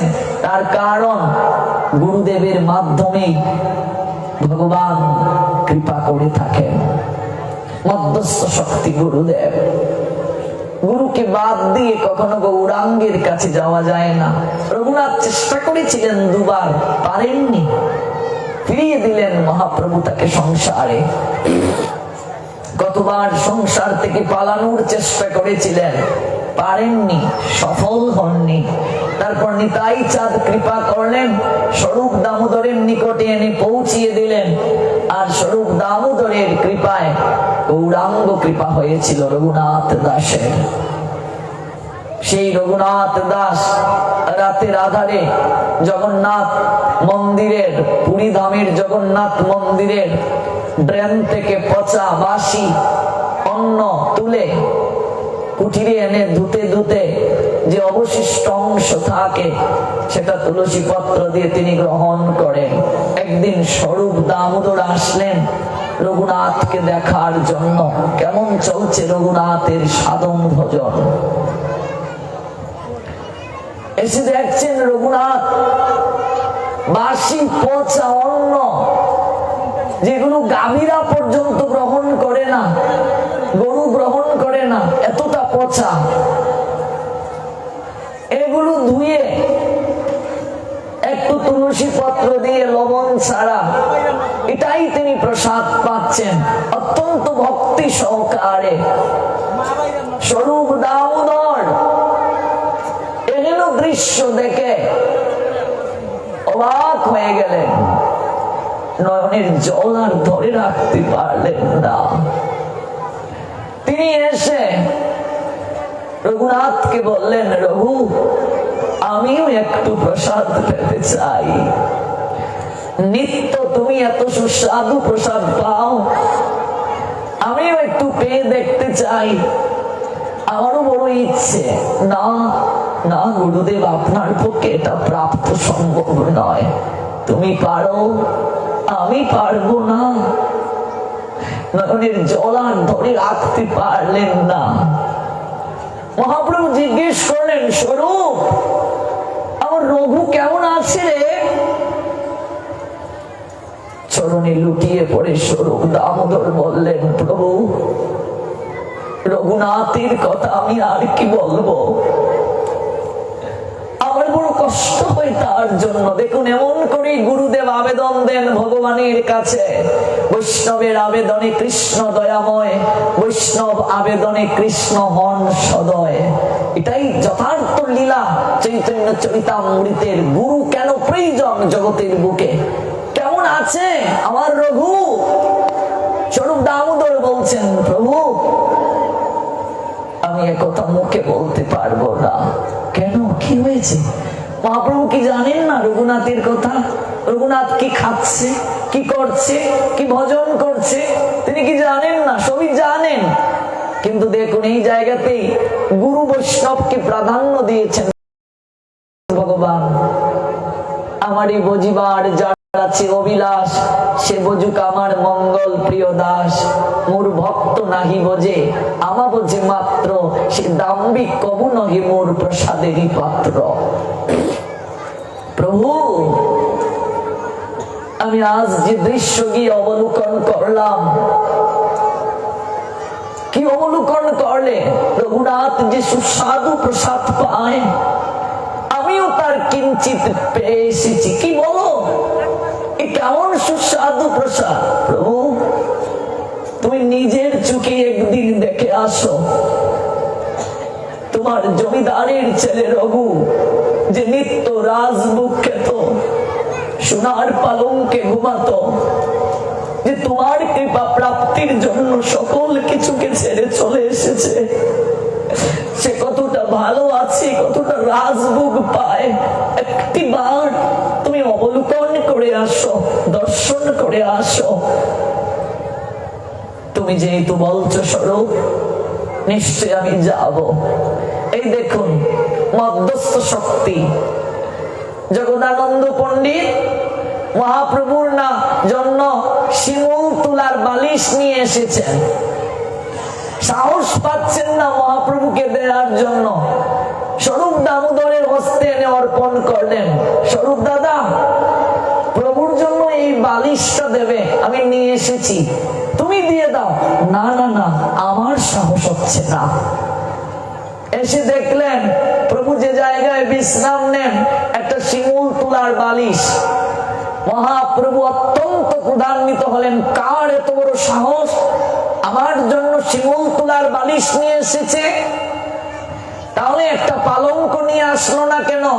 সঙ্গে ল্যাপ তুষক এগুলো আনলেও তো ভালো হতো। মহাপ্রভু শ্রেষ্ঠ কেন দেখুন, জীবনে কোনদিন মহাপ্রভু সন্ন্যাসের পরে খাটে শয়ন করেন নাই, মৃত্তিকায় শয়ন করেছেন। কদলী গাছের পাতাকে শুকিয়ে, কলা গাছের পাতা শুকিয়ে নিচে দিয়ে আর কলা গাছের শুকনা পাতাকে একত্র করে মহাপ্রভু বালিশ বানিয়ে শিওর দিতেন। কতটা কঠিন সাধনা দেখিয়ে দিলেন। কলিজ হত জীবের কল্যাণের জন্য, উদ্ধারের জন্য মহা মহাপ্রভু এই সাধনা করলেন, দেখালেন। কেন আমরা কলিগত জীব মহাপ্রভুর কাছে সবচেয়ে বেশি দায়বদ্ধ? কেন কেন মহাপ্রভুর আবির্ভাব তিথি আমরা নির্জলা করলাম? কিছু কিছু মানুষ বললেন কালকে প্রসাদ কি নেই? এই প্রশ্নটাই কেন আসে আমাদের মনে? কতটা আমরা পিছিয়ে আছি, কতটা দায়বদ্ধতা আমরা। দেখো, যে মায়ের কুলের একমাত্র নয়নের পুত্তলি গৌরাঙ্গ, সচিমার 8টা মেয়ে মারা গিয়েছিল। সচিমা 8টা মেয়ে যখন চোখের সামনে মরতে দেখলেন জন্মের পরে, তখনই কেঁদে কেঁদে ভগবান বিষ্ণুর নিকটে প্রার্থনা করেছিলেন যে নারীর জীবনের পূর্ণতা মাতৃত্বে আমি আজও মা ডাক শুনতে পেলাম না। জন্মের পরই আমার সন্তান মারা যায়। একটা মার 8টা সন্তান মারা গেছে জন্মের পরে, মা ডাক শুনতে পান নাই। কতটা দুর্ভাগিনী সেই নারী, কতটা দুঃখিনী তিনি। সেই কান্নার কারণে বিশ্বরূপকে পেলেন। মহাপ্রভুর বড় ভাই ওই বিশ্বরূপ সন্ন্যাস নিয়ে চলে গেল। নিমাইকে পেলেন সচিমা, ওই নিমাইও ছেড়ে চলে গেল। কি করে থাকে একটা মা বলো? কার জন্য এত ত্যাগ করলেন সচিমা? আমাদের জন্য। এই জন্যই তো তিনি জগৎ জননী, জগতের শ্রেষ্ঠা। 16 বছরের যৌবনবতী নারী বিষ্ণুপ্রিয়া, যেদিন মহাপ্রভু ছেড়ে আসলেন বিষ্ণুপ্রিয়া, মহাপ্রভুর বক্ষে জড়ানো ছিল, প্রভুর বুকের মাঝে মাথা রাখা ছিল শয়নে। চৈতন্য ভাগবত অনুযায়ী পৌষ সংক্রান্তিতে বৃন্দাবন দাস ঠাকুর জানালেন, দেখো শীতের সময় মানুষ উঠতে চায় না ঘুম থেকে, ল্যাপ খাতা মুড়ি দিয়ে ঘুমায়। আর এই শীতের রাত্রিতে মহাপ্রভু নীরবে নিবৃতে নিজের কুল থেকে বিষ্ণুপ্রিয়াকে সরিয়ে রাখলেন, যেন বিষ্ণুপ্রিয়া জাগ্রত হতে না পারে। একটা কাপড়ে সংসার ছাড়লেন, গঙ্গায় ঝাঁপ দিলেন, সাত্রে পার হয়ে গেলেন। আর কেঁদে কেঁদে বললেন, আজ জগতের উদ্ধারের জন্য প্রিয়া আমি তোমায় সংসারে রেখে যাচ্ছি, আমাকে তুমি ক্ষমা করে দিও। তোমার এই আত্মত্যাগ জগৎবাসী শ্রদ্ধার সঙ্গে স্মরণ করবে। একটা নারীর পূর্ণতা, বিয়ের পর স্বামীর সুহাগ, স্বামী সুখ, স্বামীর ভালোবাসা। একটা মেয়ে কি পেল বলুন? সারাটা জীবন তপস্বিনী হয়ে জীবন কাটিয়ে দিল। আমাদের সুখের জন্য বিষ্ণুপ্রিয়া নিজের স্বামীকে জগতের তরে বিলিয়ে দিলেন। বিষ্ণুপ্রিয়ার যেদিন জন্মতিথি দুপুর 12টা পর্যন্ত আমরা উপবাস থেকেও শ্রদ্ধা জানাই না। অনুভব আনা দরকার এই কথাগুলো, অনুভব আনা দরকার আমরা কোন জায়গায় পড়ে আছি। সচিমার ত্যাগ, বিষ্ণুপ্রিয়ার ত্যাগ, এগুলো কি চারটিখানি কথা? গভীর রাত্রে এক কাপড়ে মহাপ্রভু সন্ন্যাসের জন্য গৃহ ছাড়লেন, গঙ্গায় ঝাঁপিয়ে পড়লেন, সাত্রে পার হয়ে গেলেন অপারে। সন্ন্যাসের পর আর একদিনও স্ত্রী মুখ দর্শন করলেন না। সন্ন্যাসীদের স্ত্রী মুখ দর্শনে নিষেধ। শান্তিপুরে আসলেন মহাপ্রভু, সবাইকে যাওয়ার অনুমতি দিলেন। সচিমা আনন্দে আত্মহারা হয়ে ডাকলেন, প্রিয়া আমার নিমাই ফিরে এসেছে রে, প্রিয়া তৈরি হয়ে নে, আমরা শান্তিপুরে যাব। ঠিক তখনই সংবাদ এলো সবার যাওয়ার অনুমতি আছে, বিষ্ণুপ্রিয়ার যাওয়ার অনুমতি নাই।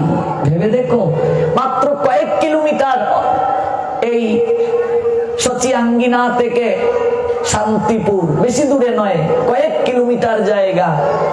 সবাই যেতে পারলো, হাজার হাজার ভক্ত গিয়ে দেখা করলো, মা গিয়ে দেখা করলো, স্ত্রীর যাওয়ার অনুমতি নাই। রাধারানীর যতটা না দুঃখ ছিল, বিরহ ছিল, তার চেয়ে বেশি দুঃখ, বেশি বিরহ ডক্টর মহানামব্রতজি বললেন আমার বিষ্ণু প্রিয়ার। এতটা ত্যাগ কার জন্য? পৃথিবীতে এমন কোন নারীকে দেখাতে পারবেন না কোন ধর্মে স্বামীর পাদুকাকে সারাটা জীবন সেবা করে কাটিয়ে দিয়েছে, কেবলমাত্র এই বাঙালি মেয়ে বিষ্ণুপ্রিয়া, যে স্বামীর পাদুকাকে সারা জীবন সেবা করে সারাটা জীবন তপস্বিনীর ন্যায় কাটিয়ে দিলেন। শ্রেষ্ঠ এই জন্যই বিষ্ণুপ্রিয়া, শ্রেষ্ঠ এই জন্যই মহাপ্রভু। সোনার বরণ গৌরাঙ্গ, বালিশে কোনোদিন শয়ন করেননি। জগদানন্দ পণ্ডিত সত্যভামা যিনি ছিলেন, সেই সত্যভামা ঐশ্বর্য মিশ্রিত মধুর রসে দ্বারকায় সেবা করলেন। যে সত্যভামা আগের লীলায় ছিলেন গুণবতী, যার বাবা ছিল দেবশর্মা। দেবশর্মা সত্রাজিৎ হয়ে জন্ম নিলেন দাপরে, আর সত্রাজিৎ জন্ম নিলেন কলিযুগে সনাতন মিশ্র হয়ে। বিষ্ণুপ্রিয়ার বাবা, বিষ্ণুপ্রিয়ার মায়ের নাম মহামায়া দেবী, আর গুণবতীর স্বামী ছিল চন্দ্র। চন্দ্র দাপরে জন্ম নিলেন অক্রূর হয়ে, কংসের মন্ত্রী। আর সত্যভামা হলেন গুণবতী, আর সত্যভামা কলিযুগে হলেন বিষ্ণুপ্রিয়া। ওই সত্যভামার ভাবকান্তি নিয়ে আসলেন জগদানন্দ, ভাবধারাটা নিয়ে আসলেন। সেই জগদানন্দের মনে খুব কষ্ট। নীলাচল দামে প্রভু এত কঠোর ভাবে জীবন যাপন করেন, বালিশ পর্যন্ত ব্যবহার করেন না। তাই তিনি কি করলেন, একটা শিমুল তুলার বালিশ মহাপ্রভুর জন্য নিয়ে আসলেন খুব কষ্ট করে।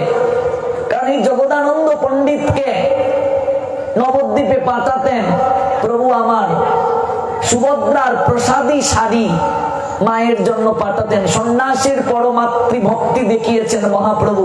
সুভদ্রার প্রসাদী শাড়ি জগদানন্দ পণ্ডিতকে দিয়ে সচিমাকে পাঠাতেন। ঈশান ঠাকুরকে দিয়ে গিয়েছিলেন দায়িত্ব প্রিয়াজিকে দেখাশোনা করার জন্য আর সচিমাকে দেখাশোনা করার জন্য। ঈশান হচ্ছে বৃত্ত, বাড়ির চাকর, তাকে দায়িত্ব দিয়ে গিয়েছিলেন। আমি যে কথাটা বুঝাবার চেষ্টা করছি যে গুরুদেব মধ্যস্থ শক্তি, ওই গুরুদেবের নিকটে আমরা দেব আর গুরুদেব দেবেন ভগবানের নিকটে। এটাকেই পরম্পরা বলে। সখীরা সমস্ত মালা গেথে, ফুল তুলে মালা গেথে রাধারানীর হাতে দিতেন। আচ্ছা, ফুল তোলা গেল, মালা গাঁথা গেল, গলায় কি মালাটা পরাতে পারতেন না তারা? তাহলে ওই মালাটা রাধারানীর কাছে কেন দেন? রাধারানী গিয়ে গোবিন্দের গলায় পরিয়ে দেন। এটা কি আনুগত্য বলে? আজকে আমরা সাধু সমাজ আনুগত্য ভুলে যাচ্ছি। সেদিন গুরু মহারাজ বলছিলেন যে আনুগত্য যদি না থাকে ভজন পথে টিকে থাকা যায় না। যে দুদিন আমরা আসলাম, তারপরেই আমি কি কম শিখেছি, কম জানি, ওই যে আনুগত্য ভাবটা, এটাই শাস্ত্রের চূড়ান্ত কথা। এটা না থাকলে কখনো হবে না। শিমুল তোলার বালিশ এনে সরাসরি মহাপ্রভুকে দিতে পারতেন, কিন্তু স্বরূপ দামোদরের কাছে দিলেন। স্বরূপ দামোদর হলেন আমার মহাপ্রভুর 3.5 জন ভক্ত, রায় রামানন্দ, স্বরূপ দামোদর, সিকিমাগিতি আর অর্ধেক মাধবীলতা, সিকিমাগিতির বোন। স্বরূপ দামোদরের কাছে এনে বলছেন, স্বরূপ দাদা এই বালিশটা প্রভুকে দেওয়ার জন্য। মহাপ্রভু বালিশ জগদানন্দকে বুঝালো, কষ্ট পাসনে ভাই। জগদানন্দ পণ্ডিত 3 দিন না খেয়ে রইলেন মনের কষ্টে। অনেক ভালোবাসেন তো, টোটালি কথাবার্তা নেই, দরজা বন্ধ করে রাখলেন। মহাপ্রভু ডাকলেন, জগদানন্দ, কোনো কথা নেই, না খেয়ে।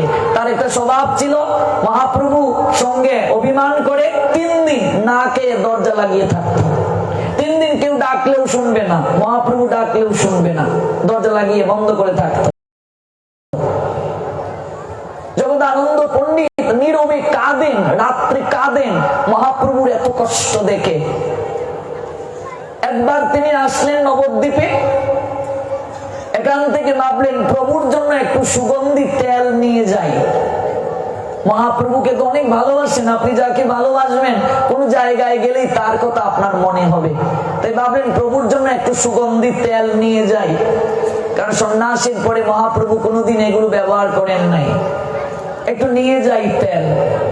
তেল নিয়ে গেলেন প্রভুর জন্য, সুগন্ধি তেলটা স্বরূপ দামোদরকে দিয়ে রাখালেন।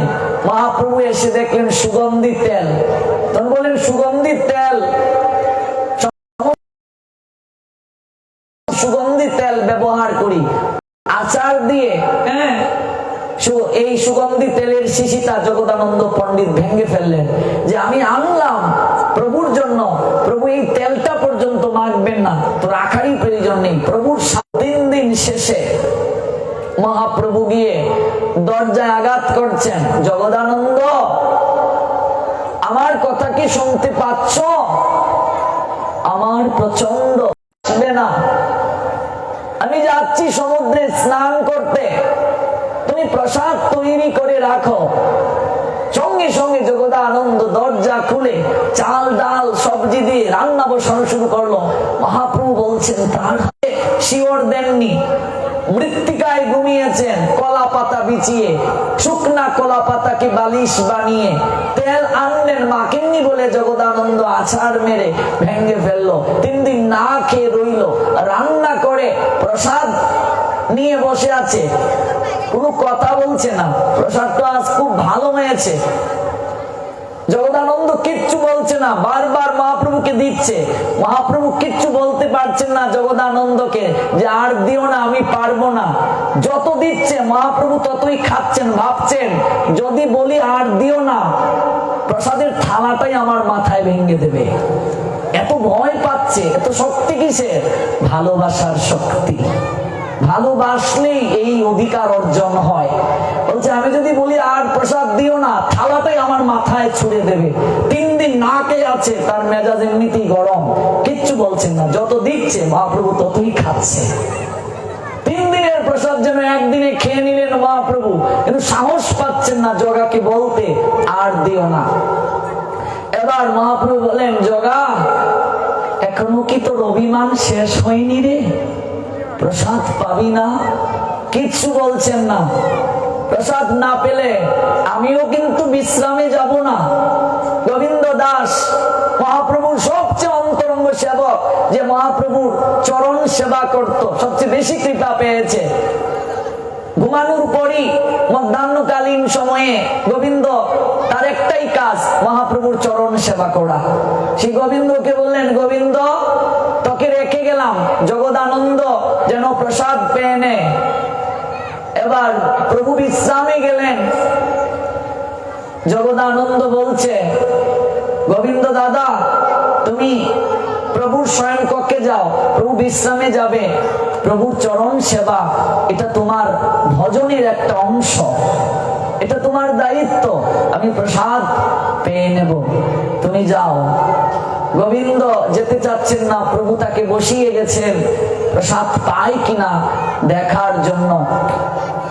যে অবশিষ্ট প্রসাদ রইল প্রভু রেখে গেলেন, সেটাই জগদানন্দ পেয়ে নিল এবং গোবিন্দকে শীঘ্র করে পাঠিয়ে দিল প্রভুর নিকটে। এই জগদানন্দ যখন মহাপ্রভুর কাছে গিয়ে প্রার্থনা করলেন, প্রভু আমার বড় মন টানছে বৃন্দাবনে যাওয়ার জন্য, প্রভুর নয়ন বেয়ে জল ঝরতে শুরু করলো। বললেন জগদানন্দ তুই যা, তবে বৃন্দাবনে বেশি দিন থাকবি না, কারণ বিচার ভাব চলে আসতে পারে। 1 মাস জগদানন্দ বৃন্দাবনে রইল, মহাপ্রভুর নয়ন বেয়ে জল ঝরতে শুরু করলো। আমি জগদানন্দকে 1 মুহূর্ত না দেখেও থাকতে পারি না। ভালোবাসা কাকে বলে দেখো? ভালোবাসা কিসে অর্জন হয়? সেবার মাধ্যমে। সেবা না করলে আসবে কি করে ভালোবাসা? প্রভু পথ চেয়ে রইলেন জগদানন্দের দিকে। সেখানে সনাতন গোস্বামী এবং রূপ গোস্বামী পাদের সঙ্গে জগদানন্দকে বৃন্দাবন পরিক্রমার কথা বললেন। 1 মাস অতিক্রম হওয়ার পরই জগদানন্দ পাগল হয়ে গেল। সনাতনকে প্রণাম দিয়ে বলছে, আমি আর ব্রজধামে থাকতে পারবো না। আমার মহাপ্রভু নীলাচলে আসেন, না জানি প্রভুর সেবায় কত ত্রুটি হচ্ছে। আমি যাই, আমার মহাপ্রভু যেখানে যে জায়গায়, সেই জায়গায় বৃন্দাবন ধাম। আমার প্রভু যেখানে সে জায়গায় বৃন্দাবন। আমি আর বৃন্দাবনে থাকতে পারবো না, না জানি আমার প্রভুর সেবায় কত ত্রুটি হচ্ছে। সেই জগদানন্দ পাগলের ন্যায় হয়ে গেলেন। মহাপ্রভুর একটুখানি বিরহে টিকতে পারছেন না। প্রভু আমার রাস্তার দিকে চেয়ে থাকেন, কবে জগা নীলাচলে ফিরবে। আর জগদানন্দ যখন বৃন্দাবন থেকে ফিরলো, প্রভুকে এসে চরণে লুটিয়ে পড়লো। মহাপ্রভু তাকে আলিঙ্গন দিয়ে বললেন, আরে জগা, এই একটা মাস তুই যে আমার সঙ্গে অভিমান করিসনি, আমার বড় কষ্ট হয়েছে রে। এই যে একটা মাস অভিমান করিসনি, দরজা লাগিয়ে না খেয়ে থাকিস, আর এগুলো যে একটি মাস করিসনি, আমার বড় কষ্ট হয়েছে তোকে ছেড়ে থাকতে। এটাই প্রীতি, এটা কি অনুরাগ বলে, এটা কি ভক্তি বলে, এটাকেই বলে সাত্ত্বিক টান, এটাকেই বলে গভীর প্রেম। অথচ সেই প্রভু কর্তব্য রক্ষার্থে আবার পিছপা হননি, যে জগদানন্দকে এত ভালোবাসেন, অথচ কর্তব্য রক্ষার্থে প্রভু সেই জগদানন্দকেও গায়ে হাত তুলতে কুণ্ঠাবোধ করেননি। সনাতন গোস্বামী বৃন্দাবন থেকে যখন আসবেন নীলাচলে মহাপ্রভুকে দর্শন করতে, তখনকার সময়ে তো এত ছিল না, যোগাযোগ ব্যবস্থা ভালো ছিল না, হেঁটে হেঁটে আসতে হয়। রাস্তায় পুকুর ডুবার জল খেয়েছেন সনাতন, কুশপাসরা হয়ে গেছে গায়ের মাঝে, কুণ্ড রসা পুষ পড়ে শরীর থেকে। আসলেন নীলাচলে মহাপ্রভুকে দর্শন করবেন, কয়েকদিন থাকবেন, জগন্নাথ মন্দিরে আরতি কীর্তন করবেন। জগন্নাথ দর্শন করে মহাপ্রভুর কাছে যখন গেল, মহাপ্রভু আনন্দে আত্মনা হলেন, সনাতন এতদিন পর আসলে, গায়ের মাঝে কুশপাসরা পুজ, কিন্তু মহাপ্রভু তাকে জড়িয়ে ধরলেন, বিন্দু মাত্র কোনটা করলেন না। সনাতন এতদিন পরে আসলে, থাকো থাকো সনাতন, রথযাত্রা পর্যন্ত থাকো, খুব আনন্দ হবে, তুমি এসেছো, আহা হা, তোমার স্পর্শে আমি কত আনন্দ পাই, থাকো সনাতন, তোমার সাহচর্যে আমার বড় পরমানন্দ হয়। আলিঙ্গন করলেন, জড়িয়ে ধরলেন, ভক্তরা দেখে আনন্দিত হলো, কিন্তু সেই জগদানন্দ বিষয়টাকে ভালো চোখে নিল না। প্রসাদ পাওয়ার পর দুদিন পরে নিবৃতে ডাকলো জগদানন্দ সনাতনকে, দেখো সনাতন, আমি কিন্তু তোমার বয়সে বড়, আমি কি কোনো ভুল করেছি দাদা? তুমি আগামীকালই নীলাচল ছেড়ে বৃন্দাবনে চলে যাবে। কেন? তোমার সারা শরীরে কুশপাসরা ঘা, তুমি এগুলো নিয়ে চলে এসেছো। প্রভু যতক্ষণ তোমায় দেখে বারবার তোমাকে জড়িয়ে ধরে, যদি প্রভুর গায়ে কুশপাসরা হয়ে যায়, যদি প্রভুর কিছু হয়ে যায়, দেখো সর্বক্ষণ মহাপ্রভু কি করে ভালো থাকবেন। ভালোবাসা মানে কি? সেবা মানে কি? আমি যার সেবা করব তিনি কিসে ভালো থাকবেন, তিনি কিসে সন্তুষ্ট হবেন, এটা চিন্তা করা। তুমি যে এই পাসনা নিয়ে চলে আসলে, কুণ্ড রসা রোগ নিয়ে চলে আসলে, প্রভু বারবার তোমাকে জড়িয়ে ধরছে, যদি প্রভুর গায়ে এটা চলে যায়, নিজেকে ক্ষমা করতে পারবে? তুমি তো ভালোবাসো প্রভুকে, আগামী কালই তুমি নীলাচল ছেড়ে চলে যাবে। আমি চাই না তুমি এই জায়গায় থাকো। সনাতন তো কম ভালোবাসেন না। বাংলার প্রধানমন্ত্রী ছিলেন সনাতন, জমিদারের ছেলে, কিছু ছেড়ে মহাপ্রভুর চরণে চলে গিয়েছিলেন। সাধারণ কেহ যার বাড়ি বরিশাল জেলায় ছিল, পরদিন গিয়ে প্রণাম দিলেন সনাতন মহাপ্রভুর চরণে, প্রভু তোমায়, প্রভু তুমি বললে তো আর মিথ্যে বলা যায় না, জগদানন্দ দাদা আমায় যদি তোমার গায়ে কিছু হয়ে যায়, এই জন্য জগদানন্দ আমায় যেতে বলছেন। এত বড় সাহস! ডাকতো জগা দাদাকে, ওর এত বড় সাহস তোমায় নীলাচল থেকে যেতে বলে, ওকে এক্ষুনি ডেকে আয়। আর অত বড় সাহস ওকে কে দিয়েছে? জগদানন্দকে মারতে গেলেন মহাপ্রভু, সনাতন চরণে লুটিয়ে পড়লেন, প্রভু আমি জানতাম তুমি আমায় অনেক ভালোবাসো, তুমি আমায় অনেক ভালোবাসো, আমি জানি, কিন্তু আজ বুঝলাম তুমি আমার থেকেও জগদানন্দ দাদাকে আরো বেশি ভালোবাসো। কিভাবে বুঝলে? আমি এতদিন তোমার সঙ্গে আছি প্রভু, আমি এতদিন তোমার সঙ্গে আছি, কই একদিনও তো তুমি আমার গায়ে হাত তুলনি, একদিনও তো তুমি আমাকে এমন করে শাসন করনি। আজ জগদানন্দ দাদা একটা কথা আমায় বলেছে, তুমি তাকে মারতে যাচ্ছ। মানুষ কার গায়ে হাত তুলে? যার প্রতি অধিকার বেশি থাকে। মানুষ কাকে বেশি শাসন করে, কাকে বেশি বকা দেয়? যার প্রতি অধিকার থাকে। আজকে জগদানন্দ দাদাকে তুমি মারতে যাচ্ছ, তাকে তুমি বকা দিচ্ছ, শাসন করছো। তুমি আমার থেকেও জগদানন্দ দাদাকে বেশি ভালোবাসো প্রভু, আমার আর বোঝার বাকি রইল না। তা নয় সনাতন,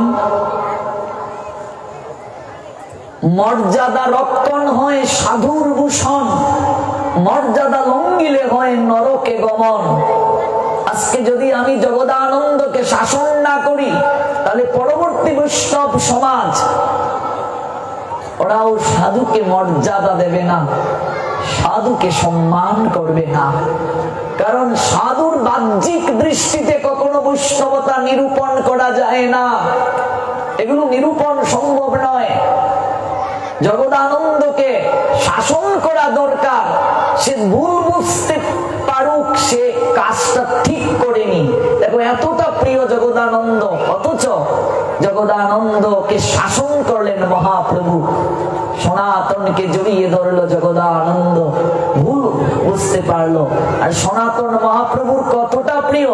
সনাতন কি সাধারণ ভক্ত ছিলেন যে সনাতনের কথায় মদন মোহন উঠতেন বসতেন? চারটিখানি কথা নয়। আজকে বৃন্দাবনে গিয়ে দেখবেন মদন মোহন মন্দির, যার চূড়া দিল্লি থেকে দেখা যেত, দিল্লি থেকে সেই শাসনামলে এই মন্দিরের চূড়াটাকে ভেঙে দেয়া হয়। আপনি অবাক হবেন, যে মন্দির এখনো আছে, যে মন্দিরের চূড়া দিল্লি থেকে দেখা যেত, দিল্লির শাসক মন্দিরের চূড়াটাকে ভেঙে দেয়, এখনো মন্দিরের চূড়া ভাঙ্গা। এত বড় মন্দির, মদন মোহনের মন্দির, সনাতন গোস্বামী পাদের আরাধ্য বিগ্রহ, যে মন্দিরের চূড়া দিল্লি থেকে দেখা যেত। চিন্তা করা যায় এত বড় মন্দির কি করে হলো? সনাতন কি সাধারণ ভক্ত? সনাতন গোস্বামী মাঘ মাসের শীতের রাত্রে গ্রন্থের টিকা লিখছেন, তার আরাধ্য বিগ্রহ মদন মোহন একটা ঝুপড়ির মাঝে রাখা, টুকরি বুঝি তো আমরা, ধান যে নেই, এটার মাঝে রেখে গ্রন্থ লিখছেন। তখন এত বড় মন্দির হয় নাই। এই মন্দিরটা কিভাবে হলো একটু বলি, প্রসঙ্গে যেহেতু এসেছে। মাঘ মাসের শীতের রাত, প্রচন্ড কনকনে ঠান্ডা। যারা গিয়েছেন দেখবেন বৃন্দাবনে শীতের সময় প্রচুর শীত, গরমের সময় প্রচুর গরম। বাপরে বাপ, বালিতে পা রাখলে পা পর্যন্ত পুড়ে যায়। আমি তো গিয়েছি।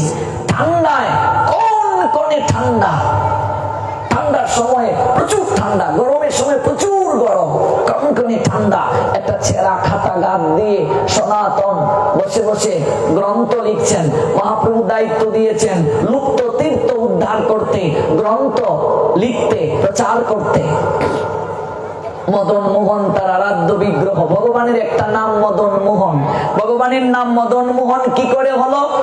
কারণ তিনি মদনকে মোহিত করেছিলেন। মদন মানে কামের দেবতা। রাসলীলায় মদন আসছিল ভগবানকে পরীক্ষা করতে, বাণ নিক্ষেপ করেছিল, কিন্তু সে নিজে পরাজিত হয়ে গোবিন্দের চরণে গিয়ে লুটিয়ে পড়েছিল। তাই ভগবানের নাম দিয়েছিলেন কামের দেবতা মদন, মদন মোহন। যে তুমি আমাকে মোহিত করেছো, তাই তোমার নাম মদন মোহন।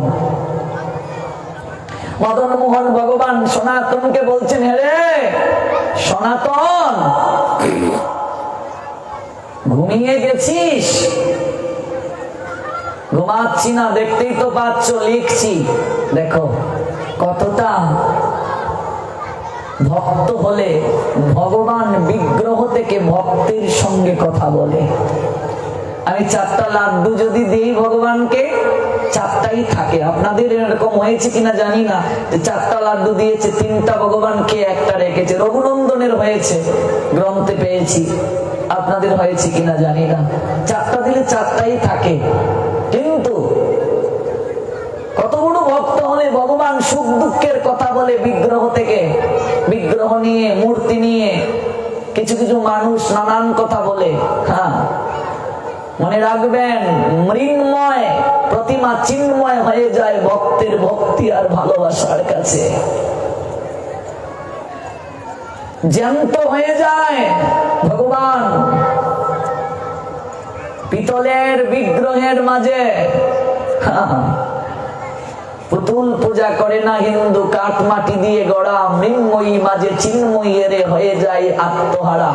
অষ্টধাতুর বিগ্রহে প্রাণ এসে যায় ভগবান শ্রদ্ধা ভক্তি আর ভালোবাসার কাছে। মূল হচ্ছে মনুরাগ হৃদয়ের। বিগ্রহ থেকে কথা বলছেন, এই বিগ্রহ এখনো আছে, এখনো সেই বিগ্রহ আছে। বিগ্রহ থেকে বলছেন, কিরে সনাতন, ঘুমিয়ে গেছিস? ঘুমাইনি, লিখছি, দেখতেই তো পাচ্ছ। একটা কথা বলার ছিল রে। দেখো, আপনি সম্বোধনটা তো অনেক সম্মানের, কিন্তু একটু দূরে। আমরা ভগবানকে কি কেউ আপনি বলি গো, যে আপনি আমায় কৃপা করবেন ভগবান? আমরা আপনি বলি না, তুমি বলি, প্রভু তুমি ছাড়া কেউ নেই। আপনি সম্বোধনটা সম্মানের, কিন্তু একটু কেমন জানি দূরের মনে হয়। এই জন্য আমরা ভগবানকে কেউ আপনি বলি না। ভগবান আমাদের কাছের জন, তাই বলি ভগবানকে আমরা তুমি বলি, তুমি ছাড়া কেউ নেই। আর তুই বলছেন ভগবান সনাতনকে, কিরে ঘুমিয়ে গেছিস? কতটা আরো কাছের হলে তুই বলা যায়। আর সনাতন বলছে, দেখতেই তো পাচ্ছ লিখছি, একটা কথা বলার ছিল তোকে। বলো, কি বলবে? সনাতন, সারাটা রাত শীতের ঠান্ডার মাঝে তুই জেগে আছিস, আমি কি করে ঘুমাই বল? তুই জেগে আছিস, আমি কি করে ঘুমাই বল? হে সনাতন, তুই তো প্রতিদিন আমাকে আটার দলা সেকে দেস, সঙ্গে একটু লবণ দিতে পারিস না? আমি প্রতিদিন আটার দলা লবণ ছাড়া খাই কি করে রে? দেখো, ভগবান বলছেন আটার দলা আমি কি করে খাই লবণ ছাড়া? সনাতন বলছে, বাবা বুঝেছি বুঝেছি, তোমার পঞ্চব্যঞ্জন খাওয়ার স্বাদ জেগেছে না, রাজভোগ খাওয়ার স্বাদ জেগেছে। পাশেই তো রাজার বাড়ি আছে, চলে যেতে পারো। এই কাঙ্গালির কুটিরে কেন পড়ে আছো? ঝুপড়ির মাঝে কেন পড়ে আছো? মদন মোহন ভগবান বলছেন, সনাতন রাজার বাড়ি পঞ্চব্যঞ্জন আছে রে, 56 ব্যঞ্জনও আছে। অট্টালিকা রাজার বাড়িতে আছে, কিন্তু তুই লবণ ছাড়া আটার দলা যে আমায় সেকে দেশ, তার মাঝে হৃদয়ের যতটা প্রেম মিশিয়ে দেশ, ভক্তি মিশিয়ে দেশ, এটা রাজার বাড়ি বড় অভাব রে সনাতন। আমি আর কোনদিন তোর কাছে লবণ চাইব না। কেন চাইবে না? তুই যে আমাকে রাজার বাড়ি যেতে বলছিস, তোকে ছেড়ে আমি লবণ ছাড়া খেতে পারবো রে? আমি তোকে ছাড়া থাকতে পারবো না। আমি লবণ ছাড়া খেতে পারবো, আমি তোকে ছাড়া থাকতে পারবো না রে। আমি যে তোকে বড় ভালোবাসি রে সনাতন। চোখের জল আর সনাতন ধরে রাখতে পারলেন না। মধ্যরাত্রিতে লুটিয়ে পড়লেন মদন মোহনের চরণে। প্রভু রাজ সিংহাসন ছেড়ে চলে আসছিলাম কাঙ্গালের বেশ ধারণ করে।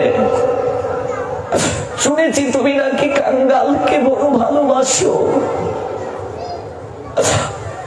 আজ নিজেকে খুব অপরাধী মনে হচ্ছে। তোমার সেবাতে একটু লবণ দেওয়ারও সামর্থ্য আমার নেই। তবে আজ নিজের কাছে একটা আত্মতৃপ্তি লাগছে যে তুমি লবণ ছাড়াও খেতে পারবে, কিন্তু আমাকে ছাড়া তুমি থাকতে পারবে না। প্রত্যেকটা জন্মে জন্মে যেন এমন করেই তোমার চরণে থাকতে পারি প্রভু, এমন করেই যেন ভালোবাসতে পারি তোমায়। খুব দুঃখ, সনাতনের সারাটা রাত কাঁদলেন, একটু ঘুমাতে পারলেন না। খুব ইচ্ছে আমারে একটা মন্দির যদি হতো, আমার মদন মোহন ভগবানকে এই জায়গায় আমি স্থাপন করতে পারতাম। ভগবান সারা রাত সনাতনের নয়নের জল পড়া দেখে তিনিও কাঁদলেন, একটু ঘুমালেন না। আর বললেন, সনাতন তাহলে তুই চাস? মনে মনে বলছেন, আমি অট্টালিকায় থাকি না, আমি রাজভোগ খাই, তুই চাস না? পরদিনই এক সওদাগর বাণিজ্য করতে আসলো। চরের মাঝে তার জাহাজটা লেগে গেছে, কোনোভাবেই যাচ্ছে না জাহাজ। অনেকভাবে চেষ্টা করলো, সম্ভব নয়। তাই সে সন্ধান করছে এই বৃন্দাবনের মাঝে একজন শ্রেষ্ঠ সাধু আছে, তার অলৌকিক ক্ষমতা আছে, তার কাছে যদি যাই, যদি আমার কিছু হয়। সবাই এক নামে সনাতন গোস্বামীর কথা বলে দিল। লোকটা এসে সনাতন গোস্বামীকে প্রণাম দিয়ে বলছে, মহারাজ, বাবা আমি বাণিজ্য করতে আসছিলাম, আমার জাহাজটা চরের মাঝে লেগে গেছে, কোন ক্রমে এটা আমি নামাতে পারছি না। আমি শুনেছি বৃন্দাবনে আপনার অনেক কৃপা, আপনি যদি কৃপা করে আমায় একটু সহযোগিতা করতেন। না না না না, ছি ছি ছি, আপনি কি বলছেন, কত দৈন্যতা দেখুন, আমি কাঙ্গাল, আমার কিছুই নেই। আপনি যা বলার আমার মদন মোহনকে বলুন। মদন মোহনকে প্রণাম দিয়ে বলছেন, পরদিনই জাহাজ চর থেকে ভেসে গেল। সওদাগর আনন্দে আত্মরা হয়ে বাণিজ্য করে যে অর্থ পেল, সনাতন গোস্বামী পাদের নিকটের সে প্রণাম দিল। ওই সমস্ত অর্থ দিয়ে এই বিশাল মন্দির বানিয়ে দিল বৃন্দাবনে। যে মন্দিরের চূড়া দিল্লি থেকে দেখা যেত, এখনো সেই মন্দির বর্তমান রয়েছে। আমি নিজে দর্শন করে এসেছি, কল্পনাও করা যাবে না তৎকালীন সময়ে নির্মিত মন্দির। বাপ রে বাপ, দেখলে বোঝা যায় রাজমহল মন্দির। মদন মোহন মন্দির, যে মদন মোহন মন্দিরে নরোত্তম দাস ঠাকুর এসে মদন মোহনকে প্রণাম দিয়ে কেঁদে কেঁদে প্রার্থনা করেছিলেন, ভজন লিখেছিলেন, হরি বলবো আর মদন মোহন হেরিব গো, আমি এই রূপেতে ব্রজের পথে চলিব গো, যাব গো ব্রজেন্দ্রপুর, হব গোপী পায়ের নুপুর, আমি নুপুর হয়ে রুনু জুনু বাজিব গো, বিপিনে বিনোদ খেলা, সঙ্গীতে রাখালের মেলা, আমি তাদের চরণের দোলা মাখিব গো, এ দেহ অন্তিম কালে রাগব শ্রী যমুনার জলে, আমি জয় রাধে গোবিন্দ বলে ভাসিব গো, কহে নরোত্তম দাস না পুরিল অভিলাষ। সেই সনাতনকে বলছেন, জগদানন্দ তুমি আগামীকাল চলে যাবে, তোমার গায়ে যে কুণ্ডরসা হয়েছে, তুমি প্রভুর গায়ে উত্তম অধিকারীর মর্যাদা দেওয়া। মধ্যম অধিকারী সাধুকে মধ্যম অধিকারীর মর্যাদা দেওয়া, কনিষ্ঠ অধিকারী সাধুকে কনিষ্ঠ অধিকারী সাধুর মর্যাদা দেওয়া, এটাই হচ্ছে মর্যাদা, এটাই হচ্ছে সম্মতা। আজকে উত্তম অধিকারী সাধুকে যদি আমরা কি করি, কনিষ্ঠ অধিকারী সাধুর জায়গায় বসিয়ে দেই, কিংবা আমরা যদি কনিষ্ঠ অধিকারী সাধুকে মধ্যম অধিকারী সাধুর জায়গায় বসিয়ে দেই, তাহলে অধিকারী সাধুর মর্যাদা, কিন্তু কনিষ্ঠ অধিকারী সাধুকে যদি উত্তম অধিকারী সাধুর জায়গায় বসিয়ে দেয়া হয়, তাহলে সেটা মর্যাদা বসিয়ে দেয়া হয়, তাহলে সেটা কখনো মর্যাদা রক্ষণ হবে না। আজকে মনে করুন গুরুদেব যেখানে আছেন সেখানে তার শিষ্য আছেন, এবার গুরুদেব যেখানে থাকবেন গুরুদেবকেই প্রণাম দেয়া আবশ্যক, আর কাউকে প্রণাম দেওয়া এটাও মর্যাদা লঙ্ঘন। এবার শিষ্যকেও যদি আমরা প্রণাম দিই গুরুদেবের সঙ্গে গিয়ে, সেটা মর্যাদা থাকলো না। মর্যাদা এমন একটা জিনিস, মর্যাদা রক্ষণ হয় সাধুর ভূষণ, এটাকেই তো সদাচার বলে, এটাকেই বলে সদাচার সাধনা। এই বিষয়গুলো আমাদের বড় অভাব, এগুলো জানা আমাদের বড় অভাব। এই বিষয়গুলোর জন্যই তো চৈতন্য চরিতামৃত পড়তে হবে। আজকে দেখুন সেই শিক্ষা দিয়ে গেলেন আমার গৌর সুন্দর, যেখানে বিনা নিমন্ত্রণে বিনা যেচে শুক্লাম্বর ব্রহ্মচারীর গৃহে যাচ্ছেন আর বলছেন তুমি খেতে পারলে আর আমি খেতে পারবো না, তোমার ভোজনে আমার ভোজন হয়। আর স্বরূপ খাবার খেত কত আনন্দে আছে, একটিবার তুমি দেখে আসো। ওই দেখুন গুরুদেব আবেদন দিলেন, এবার মহাপ্রভু নতুন করে ভাবতে শিখাচ্ছে। তাদের অংশগ্রহণ আমাদের এই অনুষ্ঠানটি আরো মাধুর্যমণ্ডিত করছে। আমরা সবাই মিলে নৃত্য করবো। চলুন আমরা একটু গৌর চরণে অঞ্জলি। জয় গৌর, জয় নিতাই, জয় শ্রী রাধে শ্যাম, হরি বল, শ্রী রাধে। গুড়া গুড়া গুড়া গুড়া